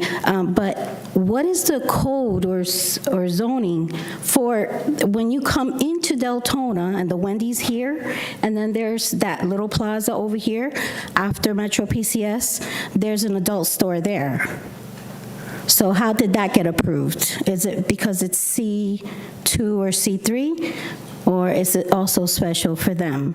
Like, as long as they're going by safety stuff, you know, like the gentleman was saying, if they're taking all precautions to be safe to do these tattoos, and they're not gonna spread diseases and things like that, you know, they're taking extra precaution from what I hear and from what I've read, they're taking extra precaution. Albert Bryan, please.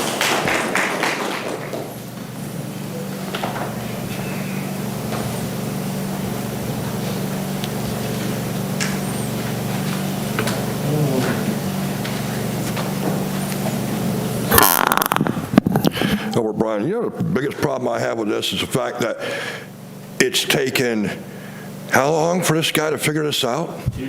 Why was not the staff actually told him about this originally?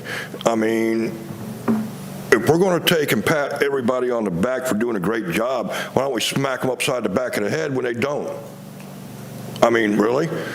This guy's been going at this for like 3-4 months now, and he got run around in circles by staff because they didn't actually have a clue either. So when we actually do this stuff, don't you need to maybe think about actually creating a policy for staff too? If staff doesn't know what their actual procedures are, they can't tell a guy like this how to deal with this. If you're going to take and promote something like this to where we're going to be an open to business, make sure our staff is adequately educated to understand our own policies. When we have people in the back room that know our policies better than they do, there's a problem there. It's like FEMA. FEMA takes and has all these classes, and yet, for some reason, the city doesn't go to them. But when you're dealing with something like this, there's a process to this. Y'all are part of that process. We consider you part of the legislator. Y'all are supposed to legislate. Well, this is a legislation.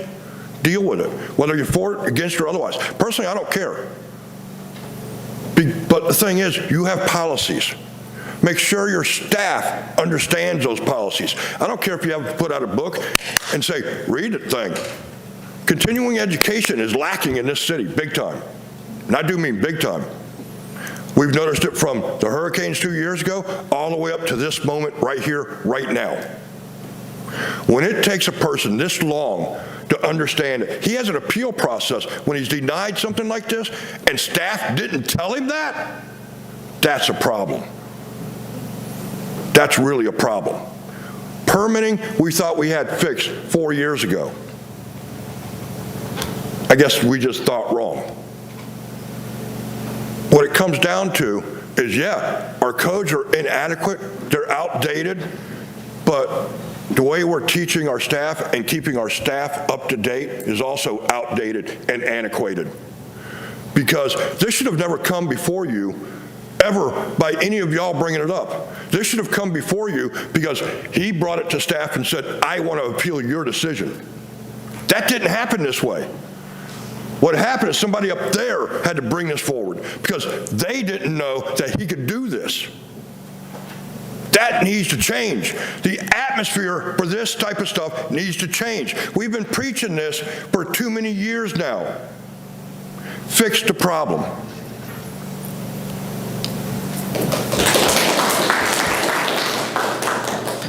That's everyone besides the applicant. Could we please have the gentleman come up?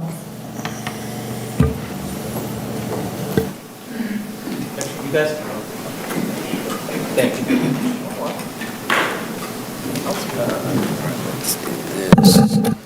Sorry. Is it okay if I close this laptop, or never mind? I see it's plugged in. No, you can hold on to that, Dean. 1 second. May I give this to the dais? I wanted you guys to. Oh.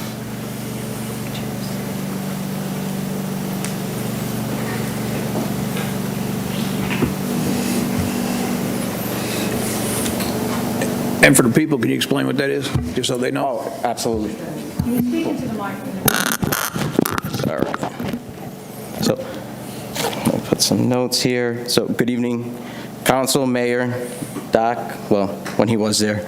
So what I passed, that is a letter of recommendation from 10 of the 11 businesses that are located in that plaza.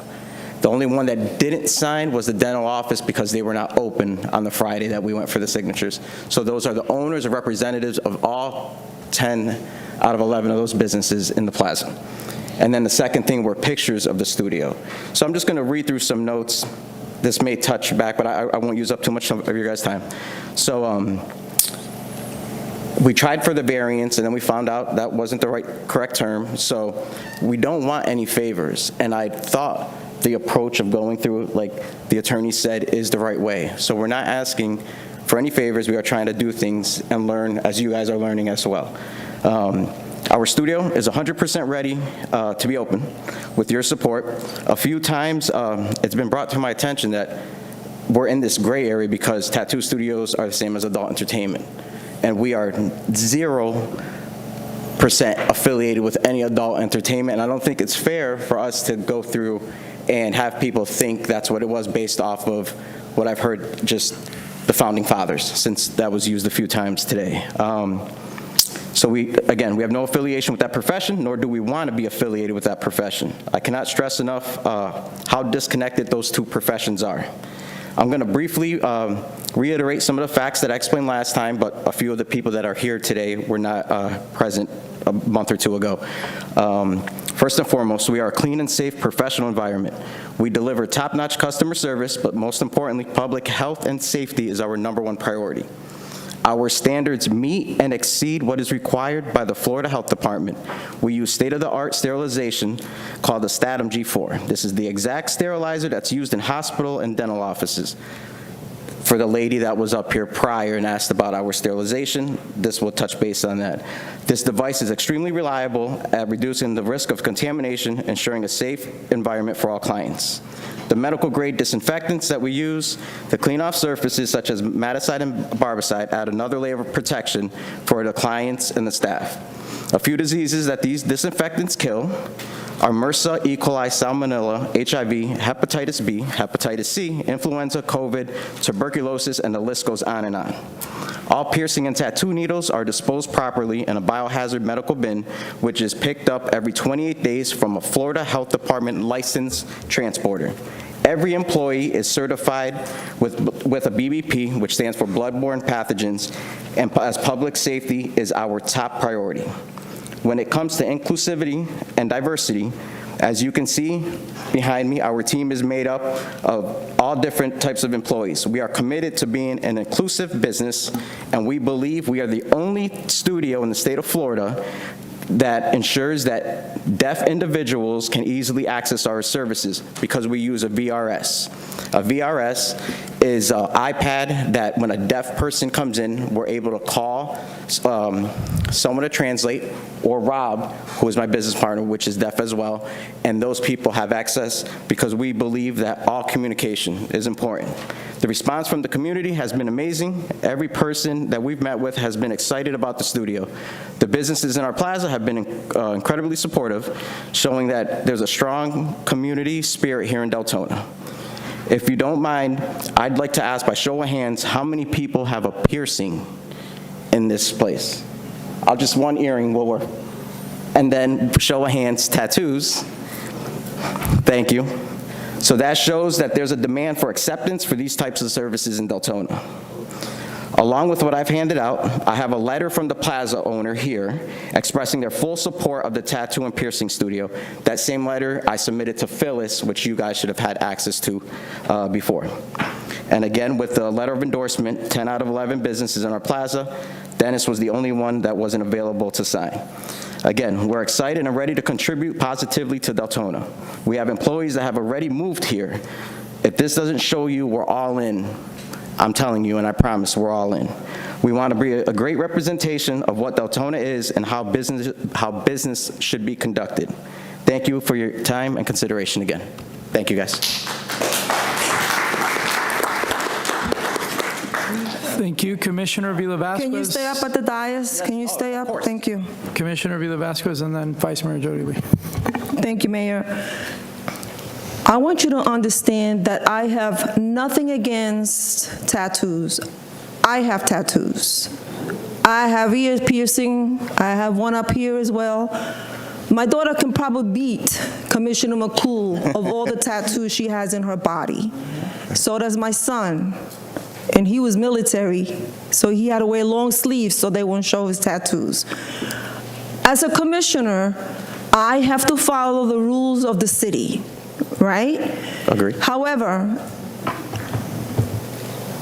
because of legal advice, I am going to vote in favor of your new business.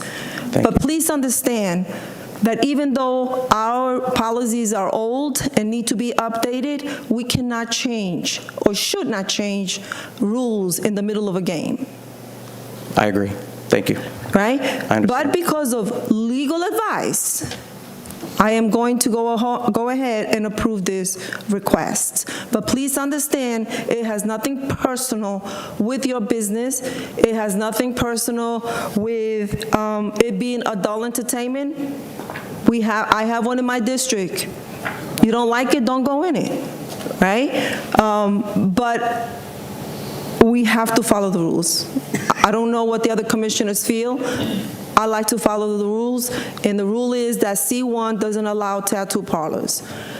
But because of legal advice, I am going to go ahead and vote yes for your business. And just for clarification, just for the protection of the dais, and I didn't mean to interrupt you, Commissioner Villa-Vasquez. No, I didn't. I just want to make sure, Marcia, this is the correct and legal way of doing this, correct?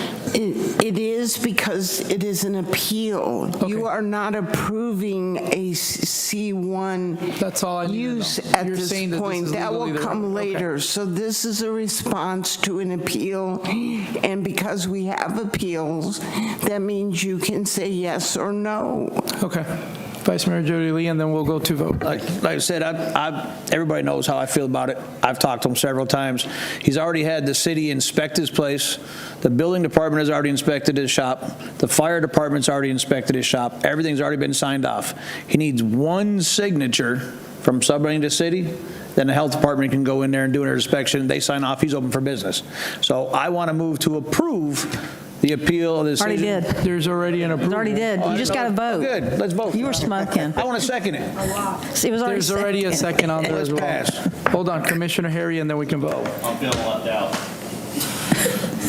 out. So the only question is that this requires one signature from a city official, correct? Correct. Are we prepared to sign that document tonight? You have it with you? I do have it.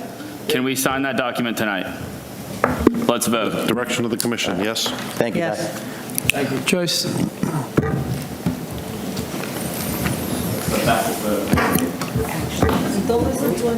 Less ink, baby.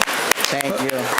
Motion passes Listen, and just one last thing, I promise you, after being at like 2 months or 3 months of these meetings, I've learned a lot. You guys do a great job. It's tough. You guys take a lot of blows, so I'm glad we could change the temperature in here, and hopefully we can be just like that motorcycle club was and the people that contribute to Deltona. We will be part of that, and we will help out the community. This isn't just a one and done, us sitting here. You say yes, and we never show up again. So we are part of Deltona. Thank you. Thank you. We're gonna hold you to Great that. community partner. And don't forget to get that sign tonight. All right, we're going to go to public hearing. We got 10 minutes. We were going to public hearing ordinance number 10-2024, vacating portions of the rights-of-way known as Florida Avenue and Clara Street associated with Davis Park Plat. We're going to go to Jessica, and everyone's going to have to go ahead. Do we want to extend it again? No, 10 o'clock. Go ahead, Jessica. All right, ordinance number 10-2024 is for the Deltona Village vacation of right-of-ways. This request is to vacate the portion of right-of-ways known as Florida Avenue and Clara Street within the Davis Park Plat. The application is consistent with the Land Development Code and the Comprehensive Plan. This will allow the owner to better utilize the land. The application has received all no objection letters from everyone's listed on the screen. Even Volusia County has given them the okay to vacate these. This shows you the sections to be vacated. Matters of consideration. The request is consistent, like I said, with the comprehensive plan. There's no impacts to the environment or natural resources or the economy as of right now because there's nothing planned here. There are no mistakes with the original classification as it is part of the Deltona Village BPUD. This was part of, like I said, the 1925 Davis Park Plat. I did highlight in yellow the portion that they are requesting to vacate. So you can just see it's a little small section. This Davis Park Plat has mostly been absorbed with other pieces. It's been vacated in other right-of-ways as well. And based on the decision-making criteria for the submittal, staff finds no valid reason to object to the request. Staff further supports the City Commission approving ordinance number 10-2024, vacating the easements and abandoning portions of right-of-way known as Florida Avenue and Clara Street associated with Davis Park Plat recorded in 1925. Are there any questions? I'd like to make a motion. There's motion by Commissioner Villa-Vasquez. I hereby move to approve ordinance number 10-2024 at first hearing, vacating portions of right-of-ways known as Florida Avenue and Clara Street associated with the 1925 Davis Park Plat. Second. There's a motion by Commissioner Villa-Vasquez, second by Commissioner Harriet. Commissioner Colwell, you're on. Could you tell me what the intended use of this property is going to be? I can have the applicant come up, but as much as I know, there's nothing intended as of right now. There's nothing intended as of right now. Then why is there a need to do this at this moment then? Hi, good evening. Hi. Giselle Calderon-Cruz of Booker & Associates on behalf of the property owners. And basically, currently, the lots are non-conforming lots, so they're not suitable for development. The intent of the vacating the right-of-ways will make them suitable for future development. They're zoned Deltona Village BPUD, so and commercial entitlements under the development agreement. So at the point of a planned development, why don't you come to us with it then, as opposed to now? This is just what the applicants desire to do now, to seek contracts to further promote the commercial development in that area.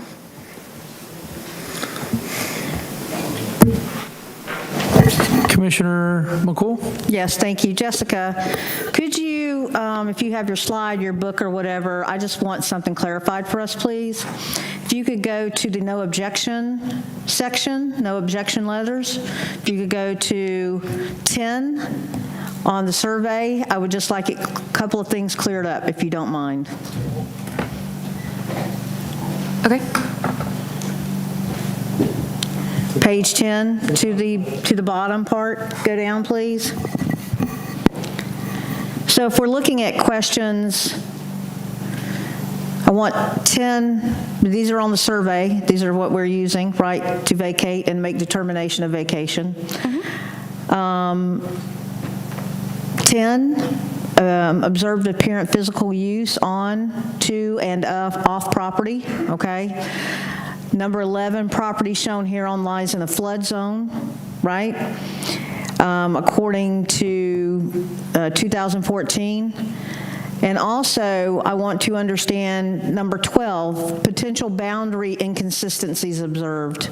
That's from the surveyor, so I need those clarified because this property has been problematic as we've gone through the evolution of this property where these things have been asked of the city to do, and then, like we got to where we are with the old traffic impact analysis of the same area and property right here. So I want to make sure that this says that there is potential boundary inconsistencies observed. Can you clarify, and you're 100% certain within the staff recommendation that this is true and legal, or could you explain to me the boundary inconsistencies?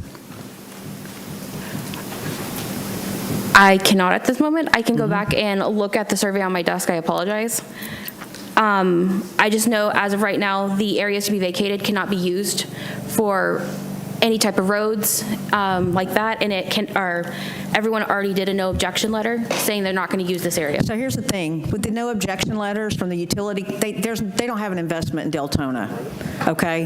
They're saying, hey, I'm out, it's not affecting me. Where I have a problem here is that we have not been 100% clear with that property out there on questions of legalities forward that got us to where we're going. So I want to make sure that we're saying that these boundary inconsistencies do not exist. With 100% certainty, I want it on record. Just a quick point of order. We have 4 minutes left. We can table this. Okay, that's fine. We can table it until you get your answers, if you want to make that motion. Then, Mr. Mayor, I would make the motion that we table this until that we can get these questions answered without any hesitation at all, 100% clarity. There's a motion by Commissioner McCool and a second by Vice Mayor Jody Lee.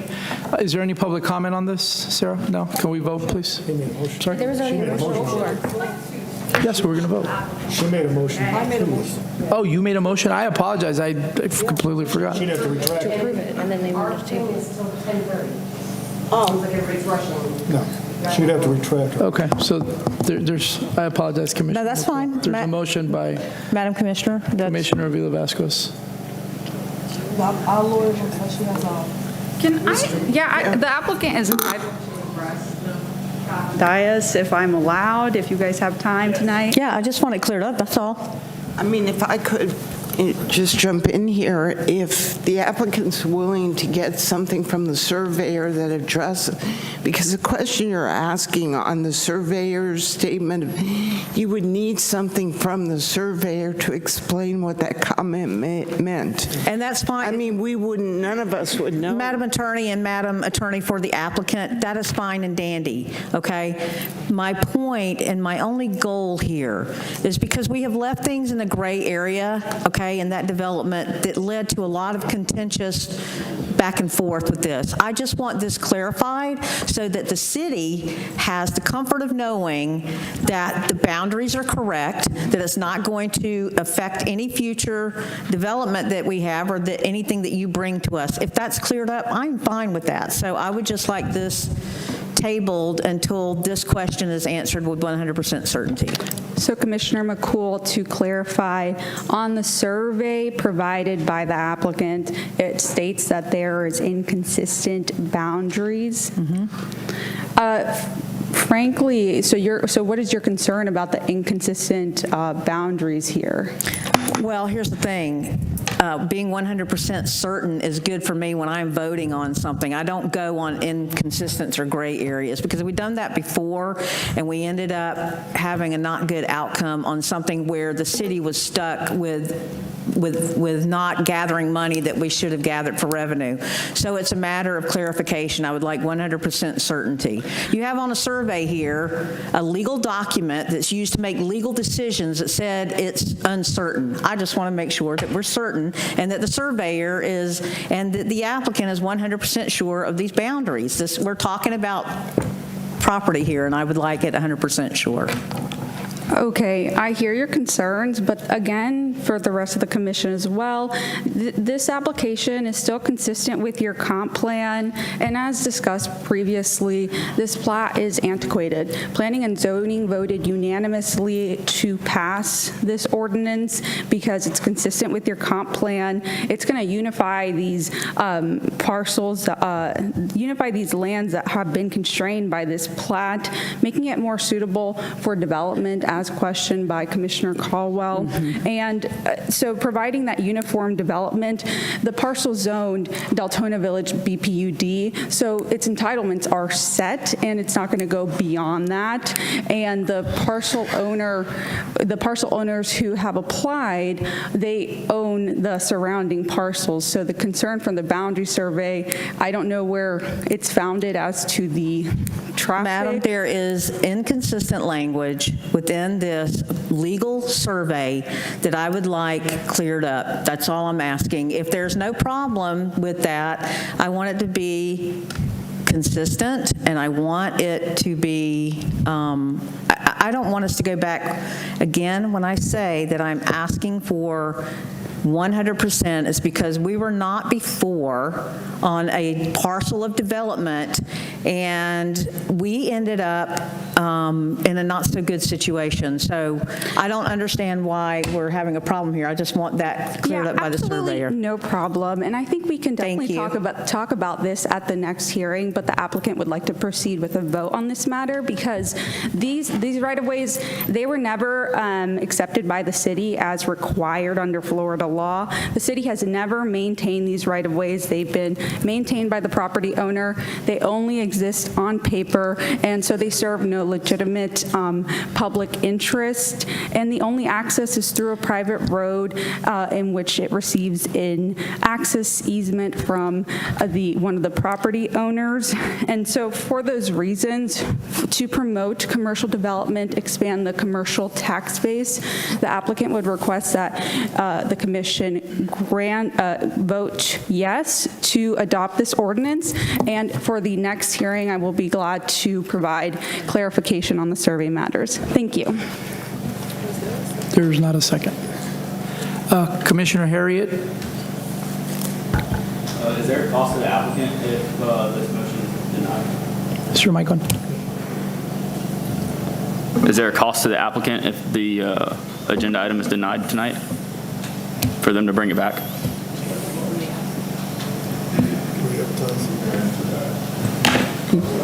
It's a cost to us. Jessica? Sorry. Yes, they would have to appeal the denial, so they would have to pay an appeal fee as well as all the advertising for it.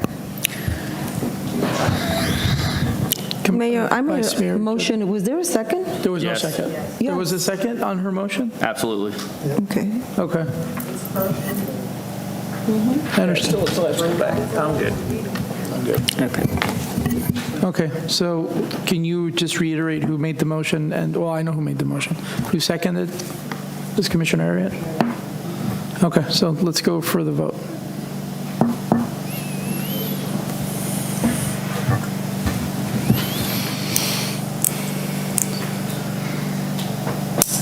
The motion passes 4-2. Motion passes. All right. We're going to go to comments on consent items. Is there any public comment on consent items? Elbert Bryan, please.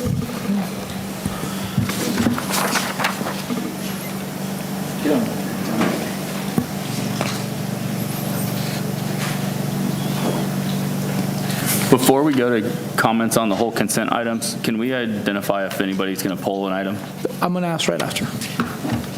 Go ahead, Mr. Bryant. Elbert Bryan, Deltona. I'd like to see A, B, and D all pulled. One, A needs to be explained. You're spending $225,000 on restrooms, cameras, and I guess electrical, plumbing, and so forth and so on. But in the agenda, it says that the electrical, the plumbing, and cameras will all be installed after it's delivered. So you're having a porta potty delivered to the site? Interesting. Is it made out of marble for $225,000? Okay, next one, B. You need to take and actually explain the fair share agreement for everybody on the camera at home and everybody here, because it's not explained very well in this agenda.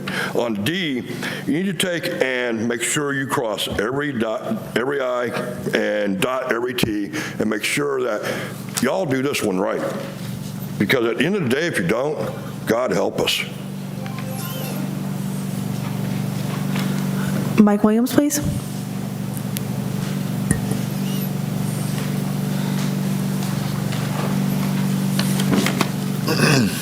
Mike Williams, 2889 Cottageville Street, a resident of Deltona since 1985. Am I speaking on what I'm supposed to be speaking on? Okay.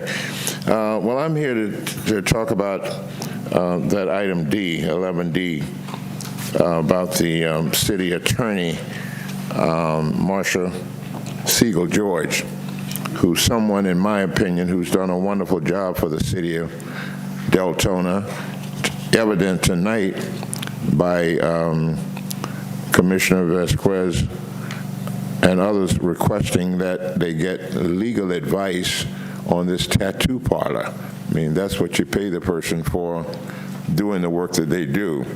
So I'm here to say that the lady's done a great job.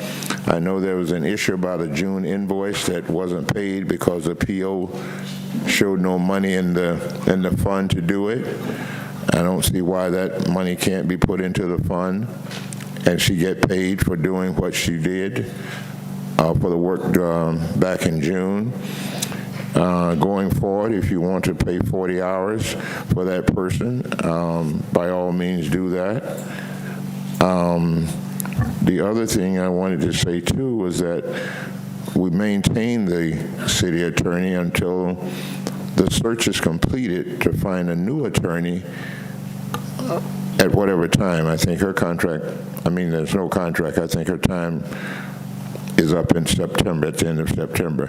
So those are just my comments. I know there's money supposed to be in the budget that somehow they didn't get into the proper account. As far as my research has been done on this, and we get this taken care of and move forward. And even if it's found that the lady who's done, in my opinion, a very good job for the city, we find that, and I hear some people still talking about this IRS issue. It didn't seem to me that that was a fault of the city attorney. It sounds like there was a breakdown somewhere in the finance department on that IRS issue that causing all this grief and heartache that you guys have been experiencing. So that's my comment that I wanted to make and use tonight to say that we do that. We know there's currently an invoice due for work that she's done for the amount of June and the amount of $38,203.50. There are currently no funds remaining on the purchase order to pay this invoice. However, there is $153,700 remaining on the line item, which can be used to increase the existing purchase order. That's my position, and I'd like to see this commission take that up, please. Thank you. Courtney Cross-Burgos, please.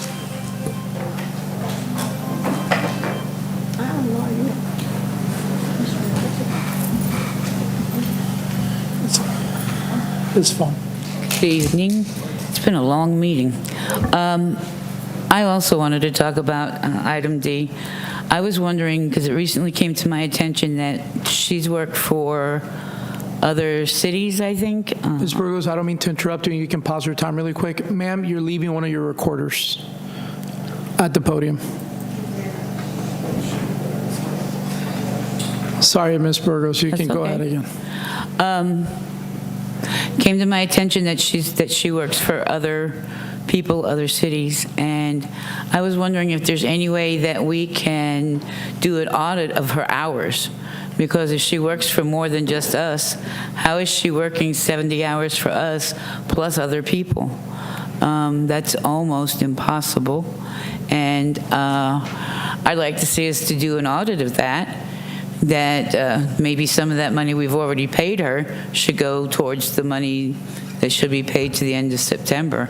And the thought of $38,000 for a month, there's some people in this state that don't make that much in a year. And I think that we really need to look at that before we give her any more money. Thank you. That All is right, public- we have Commissioner Avila Vasquez and then Vice Mayor Jody Lee. Thank you, Mayor. Did you I'd guys like- want to pull something? Go ahead. Yes, I'd like to pull item E. Okay. E is in Edward. Thank you. Anybody else want to pull any items? I see Vice Mayor, you're on the list. E is in Edward. I'll pull A. E as in Edward. Okay. Talk about that real quick. So we have A, E that want to be pulled. Any other requests before we go to a motion? And B is in boy? Okay. And then I am, Yeah, B, sorry. and I'm going to request D get pulled as well. So we can make a motion for C if somebody's willing to do a motion. And I'd like to make a motion to approve item A and C under the consent agenda. A has been pulled. I'll go along with a C. Just go through each item individually. We're not going to get out of here in the next 19 minutes anyway. All right. Let's just go through So each let's start item. with item A. Request approval for the replacement of existing restrooms at Timber Ridge Park with a new restroom facility. Go ahead, Mark. Good evening, Mayor and Commission. Yes, item A is a replacement of the restroom at Timber Ridge Park. That restroom has exceeded its lifespan. It's not ADA compliant. This restroom will make it ADA compliant. It comes in under budget. The budgeted amount is $225,000. It's coming under that, and we're also replacing the cameras as well as part of that with the Verkada system, which is what we will be doing next fiscal year with the rest of the parks as well. Vice Mayor, you have a question. Vice Mayor, you're first, and then Commissioner Harriet. My big thing, I'm all about doing a bathroom over. My issue with the thing is, the only company that applied for it is out of Washington State. Can we get somebody local? Can we put it back out for a bid and let someone local try to do it? We're always talking about helping our local businesses. This is the exact thing. They're out of Washington State. It's a national company. I get it. And they are on a federally approved contract. I understand what you're saying. We can certainly look into that when we do our next project, but if you want us to do that now, that's up to you guys. But it will be a time constraint issue to get it done by September 30th. How long has it been in disarray? Say that again. How long has it been in disarray? It was budgeted for this fiscal year, yes. And how long has the bathroom been closed or in disarray? It's not closed, it's open. So 30 days more would bother it that much? It might check the timeline to get it done by September 30th at the end of the fiscal year, possibly, especially if we have weather delays. My only issue, I know it needs to be redone. I'm not arguing about that. My only thing is, we're always talking about helping our small businesses. There's a billion people around Volusia County that do construction and stuff like that with big companies right here, and we're going to give this contract to a company that's out of Washington State. There's my only issue. That's all. Commissioner Harriet, and then Commissioner Caldwell. So a couple questions. I see that we've got quotes for this item. Was this item put out to bid, or was this item a piggyback contract off of other quotes? Off the Sourcewell contract, which off is of what? The Sourcewell contract. It was a piggyback off the Sourcewell contract, yes. Oh, geez.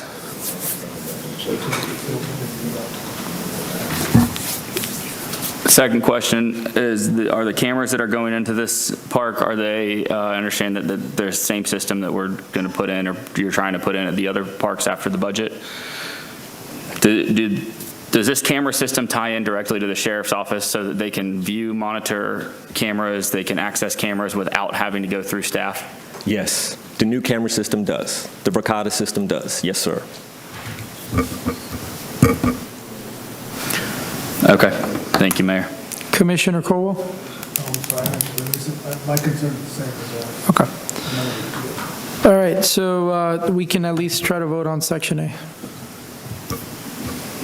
Is there any motions? No. So moved.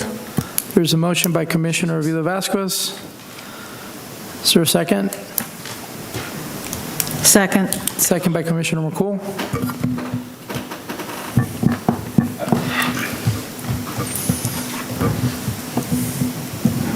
This is crazy that we're going out and piggybacking contracts for $225,000. The motion fails. So is this going to delay, this is going to obviously delay the cameras, correct? This will delay the entire project, yes. Cameras are scheduled for next year. Hold on. We already voted, we have to move on. I just have them put it back up again. Let's go to section B. But for administratively, do these budgets not roll to next year because they're project budgets? Or can we not include this in next year's? I mean, we already have the budgeted funds. They'd go right back into fund balance, so we can reallocate them to next year, and it's not going to cost us anything. Why I don't believe capital projects can be rolled over. $225,000 is not capital? I don't believe it can be rolled to the next fiscal year unless you have a PO on file for this fiscal year to roll it over to next fiscal year. So let it go back to fund balance, and then we'll budget it next year. We'll take care of it. We'll roll it over, but we'll see what a new bid, what the price is compared to this price. We'll see. Can you push it to get another company to bid on it instead of piggybacking for bids so we can still get this project? We'll bid it out. We'll see what the other companies come in at, and we'll compare it to this bid. So, yeah, we can hold off. We won't lose the money. Maybe in the future, we can separate those two things, because I think we just delayed the cameras for the sheriffs. Yeah. Okay, section B, request for approval of the proportionate fair share agreement with Catalina Point LLC in Volusia County for the Catalina Point RPUD. Jessica. So this is for the residential section of Catalina Point. Catalina Point was approved last year as an RPUD. If in the agreement that was provided, if the amount's not paid within the next year, it will be updated based on inflation. The final site plan will be approved by September, and the final plat will be coming to you guys in September as well. So this is moving forward. So I think what they wanted to know, Jessica, was what the meaning of the proportionate fair share. So it's them paying the money for the road. We have to sign our section before Volusia County can sign their section. Okay. Vice Mayor Jody Lee. How much is exactly the total amount? 270.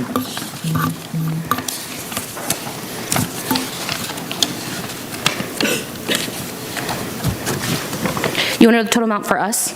Yeah. 2 something, right? It looks like, yes, $277,596. That my only other thing is, if they don't pay it, then it's so long, it has to come back, right? They have to pay they have to pay the inflation price, correct? Yes, it will not have to come back. They'll just have to keep on paying whatever the new impact fees are. That's good. Questions? Okay, is there a motion on the dais? So moved. It's a motion by Commissioner Vila Vasquez. I make a second. Can we please vote?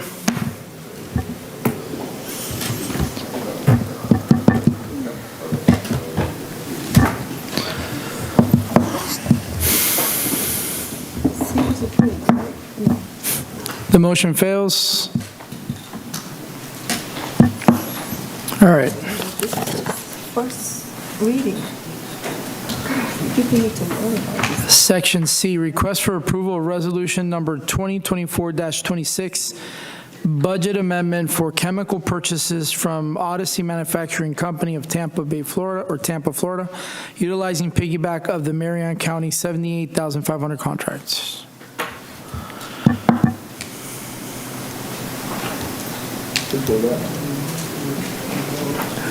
Is there a motion?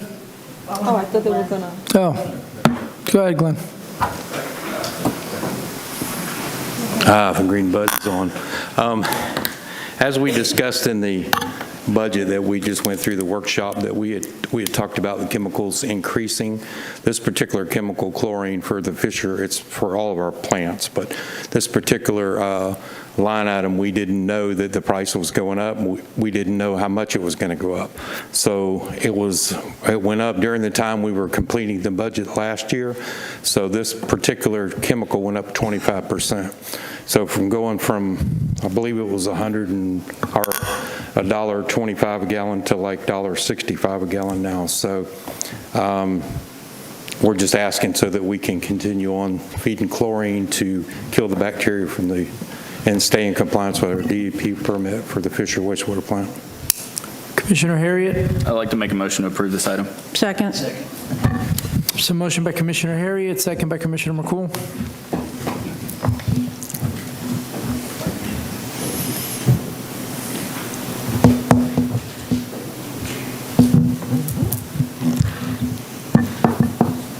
Motion passes 6-0. Thank you. Request approval to increase the existing purchase order for general legal services. It's all you, city manager. So moved. There's a motion by Commissioner Vila Vasquez, but there's a, was there a second? Yes. Commissioner Colwell seconded it. Commissioner Harriet, go ahead. I just want to confirm that we do have the budget in place to increase the purchase order. We're not increasing the budget, we're merely just increasing the purchase order. Correct. Thank you. And if we reduce our hours, the billable hours to 40 until September 30th, we do have the budget for that. Yes, and it's reducing as directed by the commission, yes. Thank you. Okay, can we vote, please?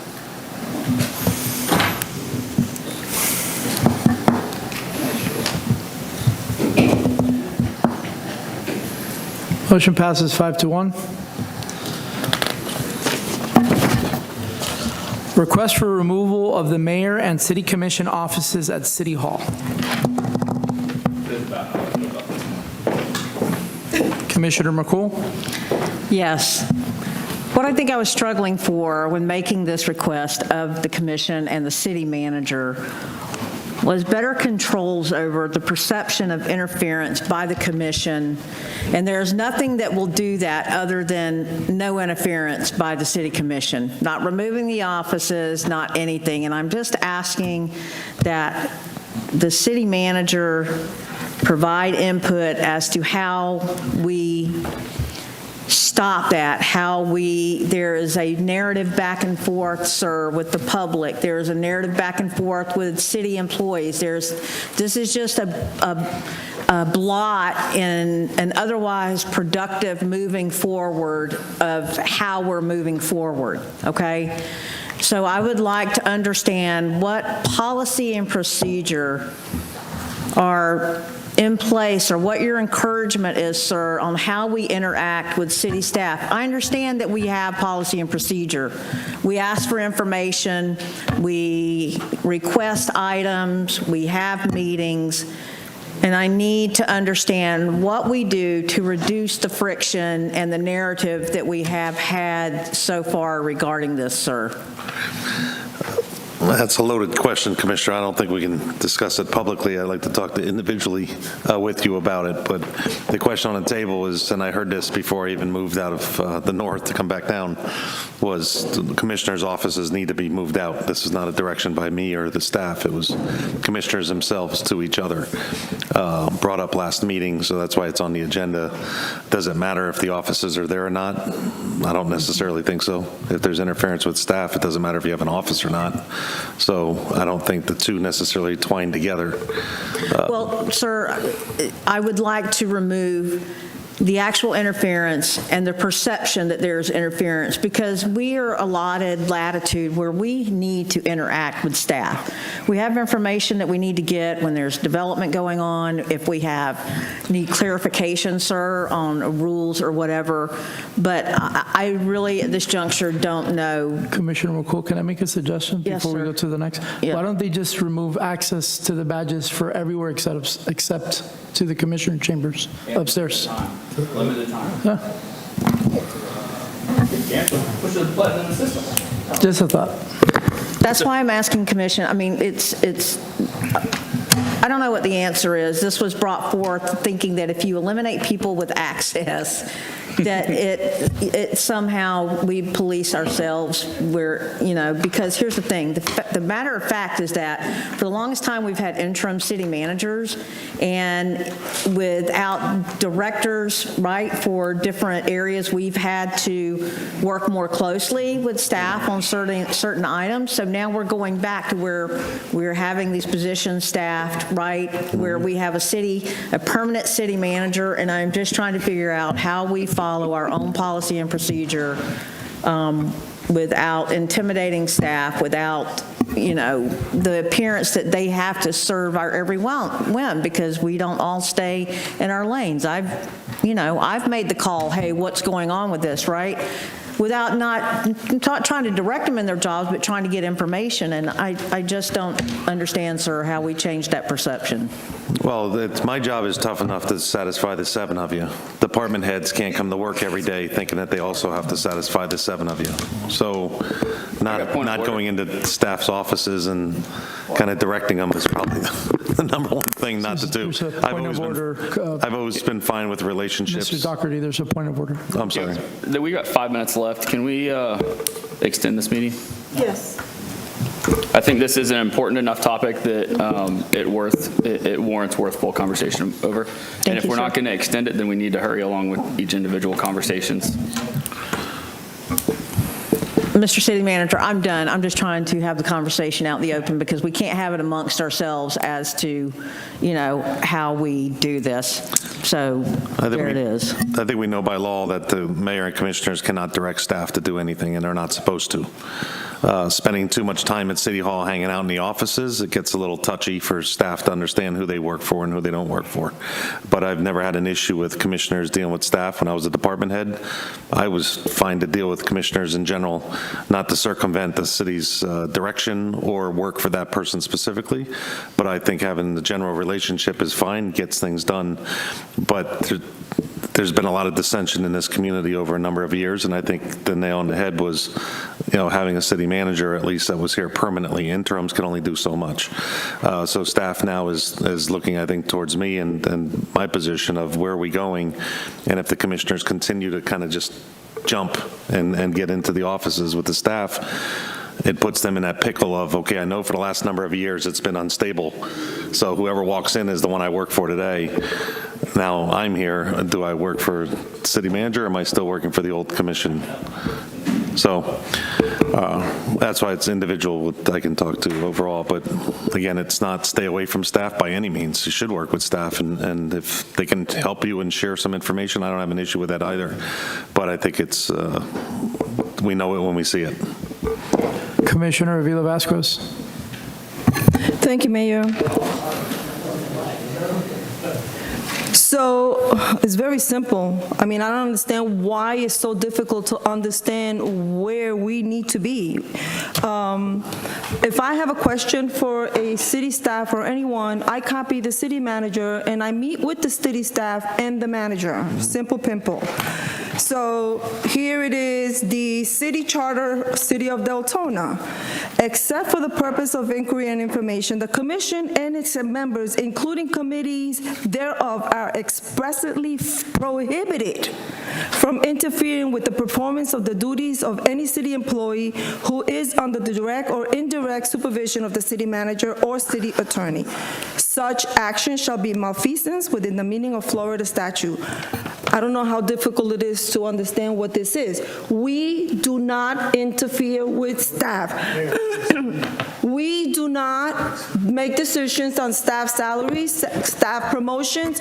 That is his job. And if we have a question, we direct it to him. If we want to meet with the city staff, we ask him for permission or meet with him with the city staff. It's not difficult. I'd like to make a motion to extend the meeting by 5 minutes. It's not difficult at all. That is my point. And I want to keep my office. I use my office a lot. I sit there and I do my work there. It's comfortable for me to do my work there. So Joyce, there's a motion to extend the meeting 5 minutes by Commissioner Harriet and second by Vice Mayor Jody Lee. Can we please do a verbal vote?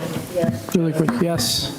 All right, motion passes. Thank you, Madam. Are you done, Commissioner Avila Vasquez? Yes. Okay. Commissioner Harriet and then Vice Mayor Jody Lee. Thank you. I think this is a great thing that it was brought up by Commissioner McCool. I think we've gotten the point across. I think all the commissioners are on the same page. I think it's important that for the perception of the public that there is a space for each of us commissioners to come to City Hall and get the job done. So for that reason, I do not support this. One more thing. Sorry, Mayor. I also want to thank Doc for the employee interaction or introduction event that you did last Wednesday. I think that was critical to letting the employees know how to interact with commissioners and what's expected of them. And I think that will also go a long way to making sure that the dais stays on the dais, legislates, and allows the city manager to manage. Vice Mayor Jody Lee. Well, everybody knows, I mean, all of us talk to different employees.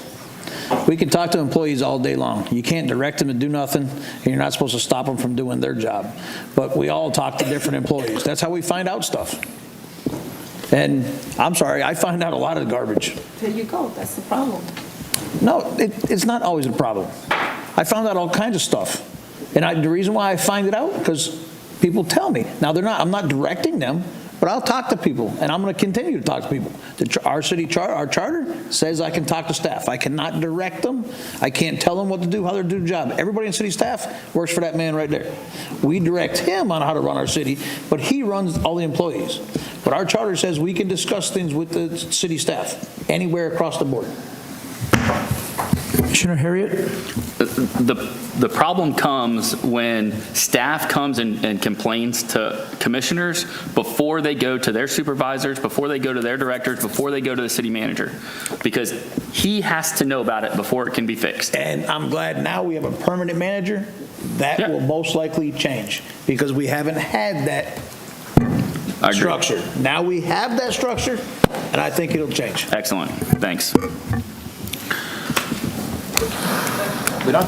Is there a motion to? No. Motion denied. Motion. Do you want to make the motion official, Commissioner? Motion to deny. How to make a motion to deny? We don't need to make a motion to deny. Just let it die. Just let it die. All right. Cool. Well, we're not going to have, are we going to extend the meeting a little bit more? No? The meeting is adjourned.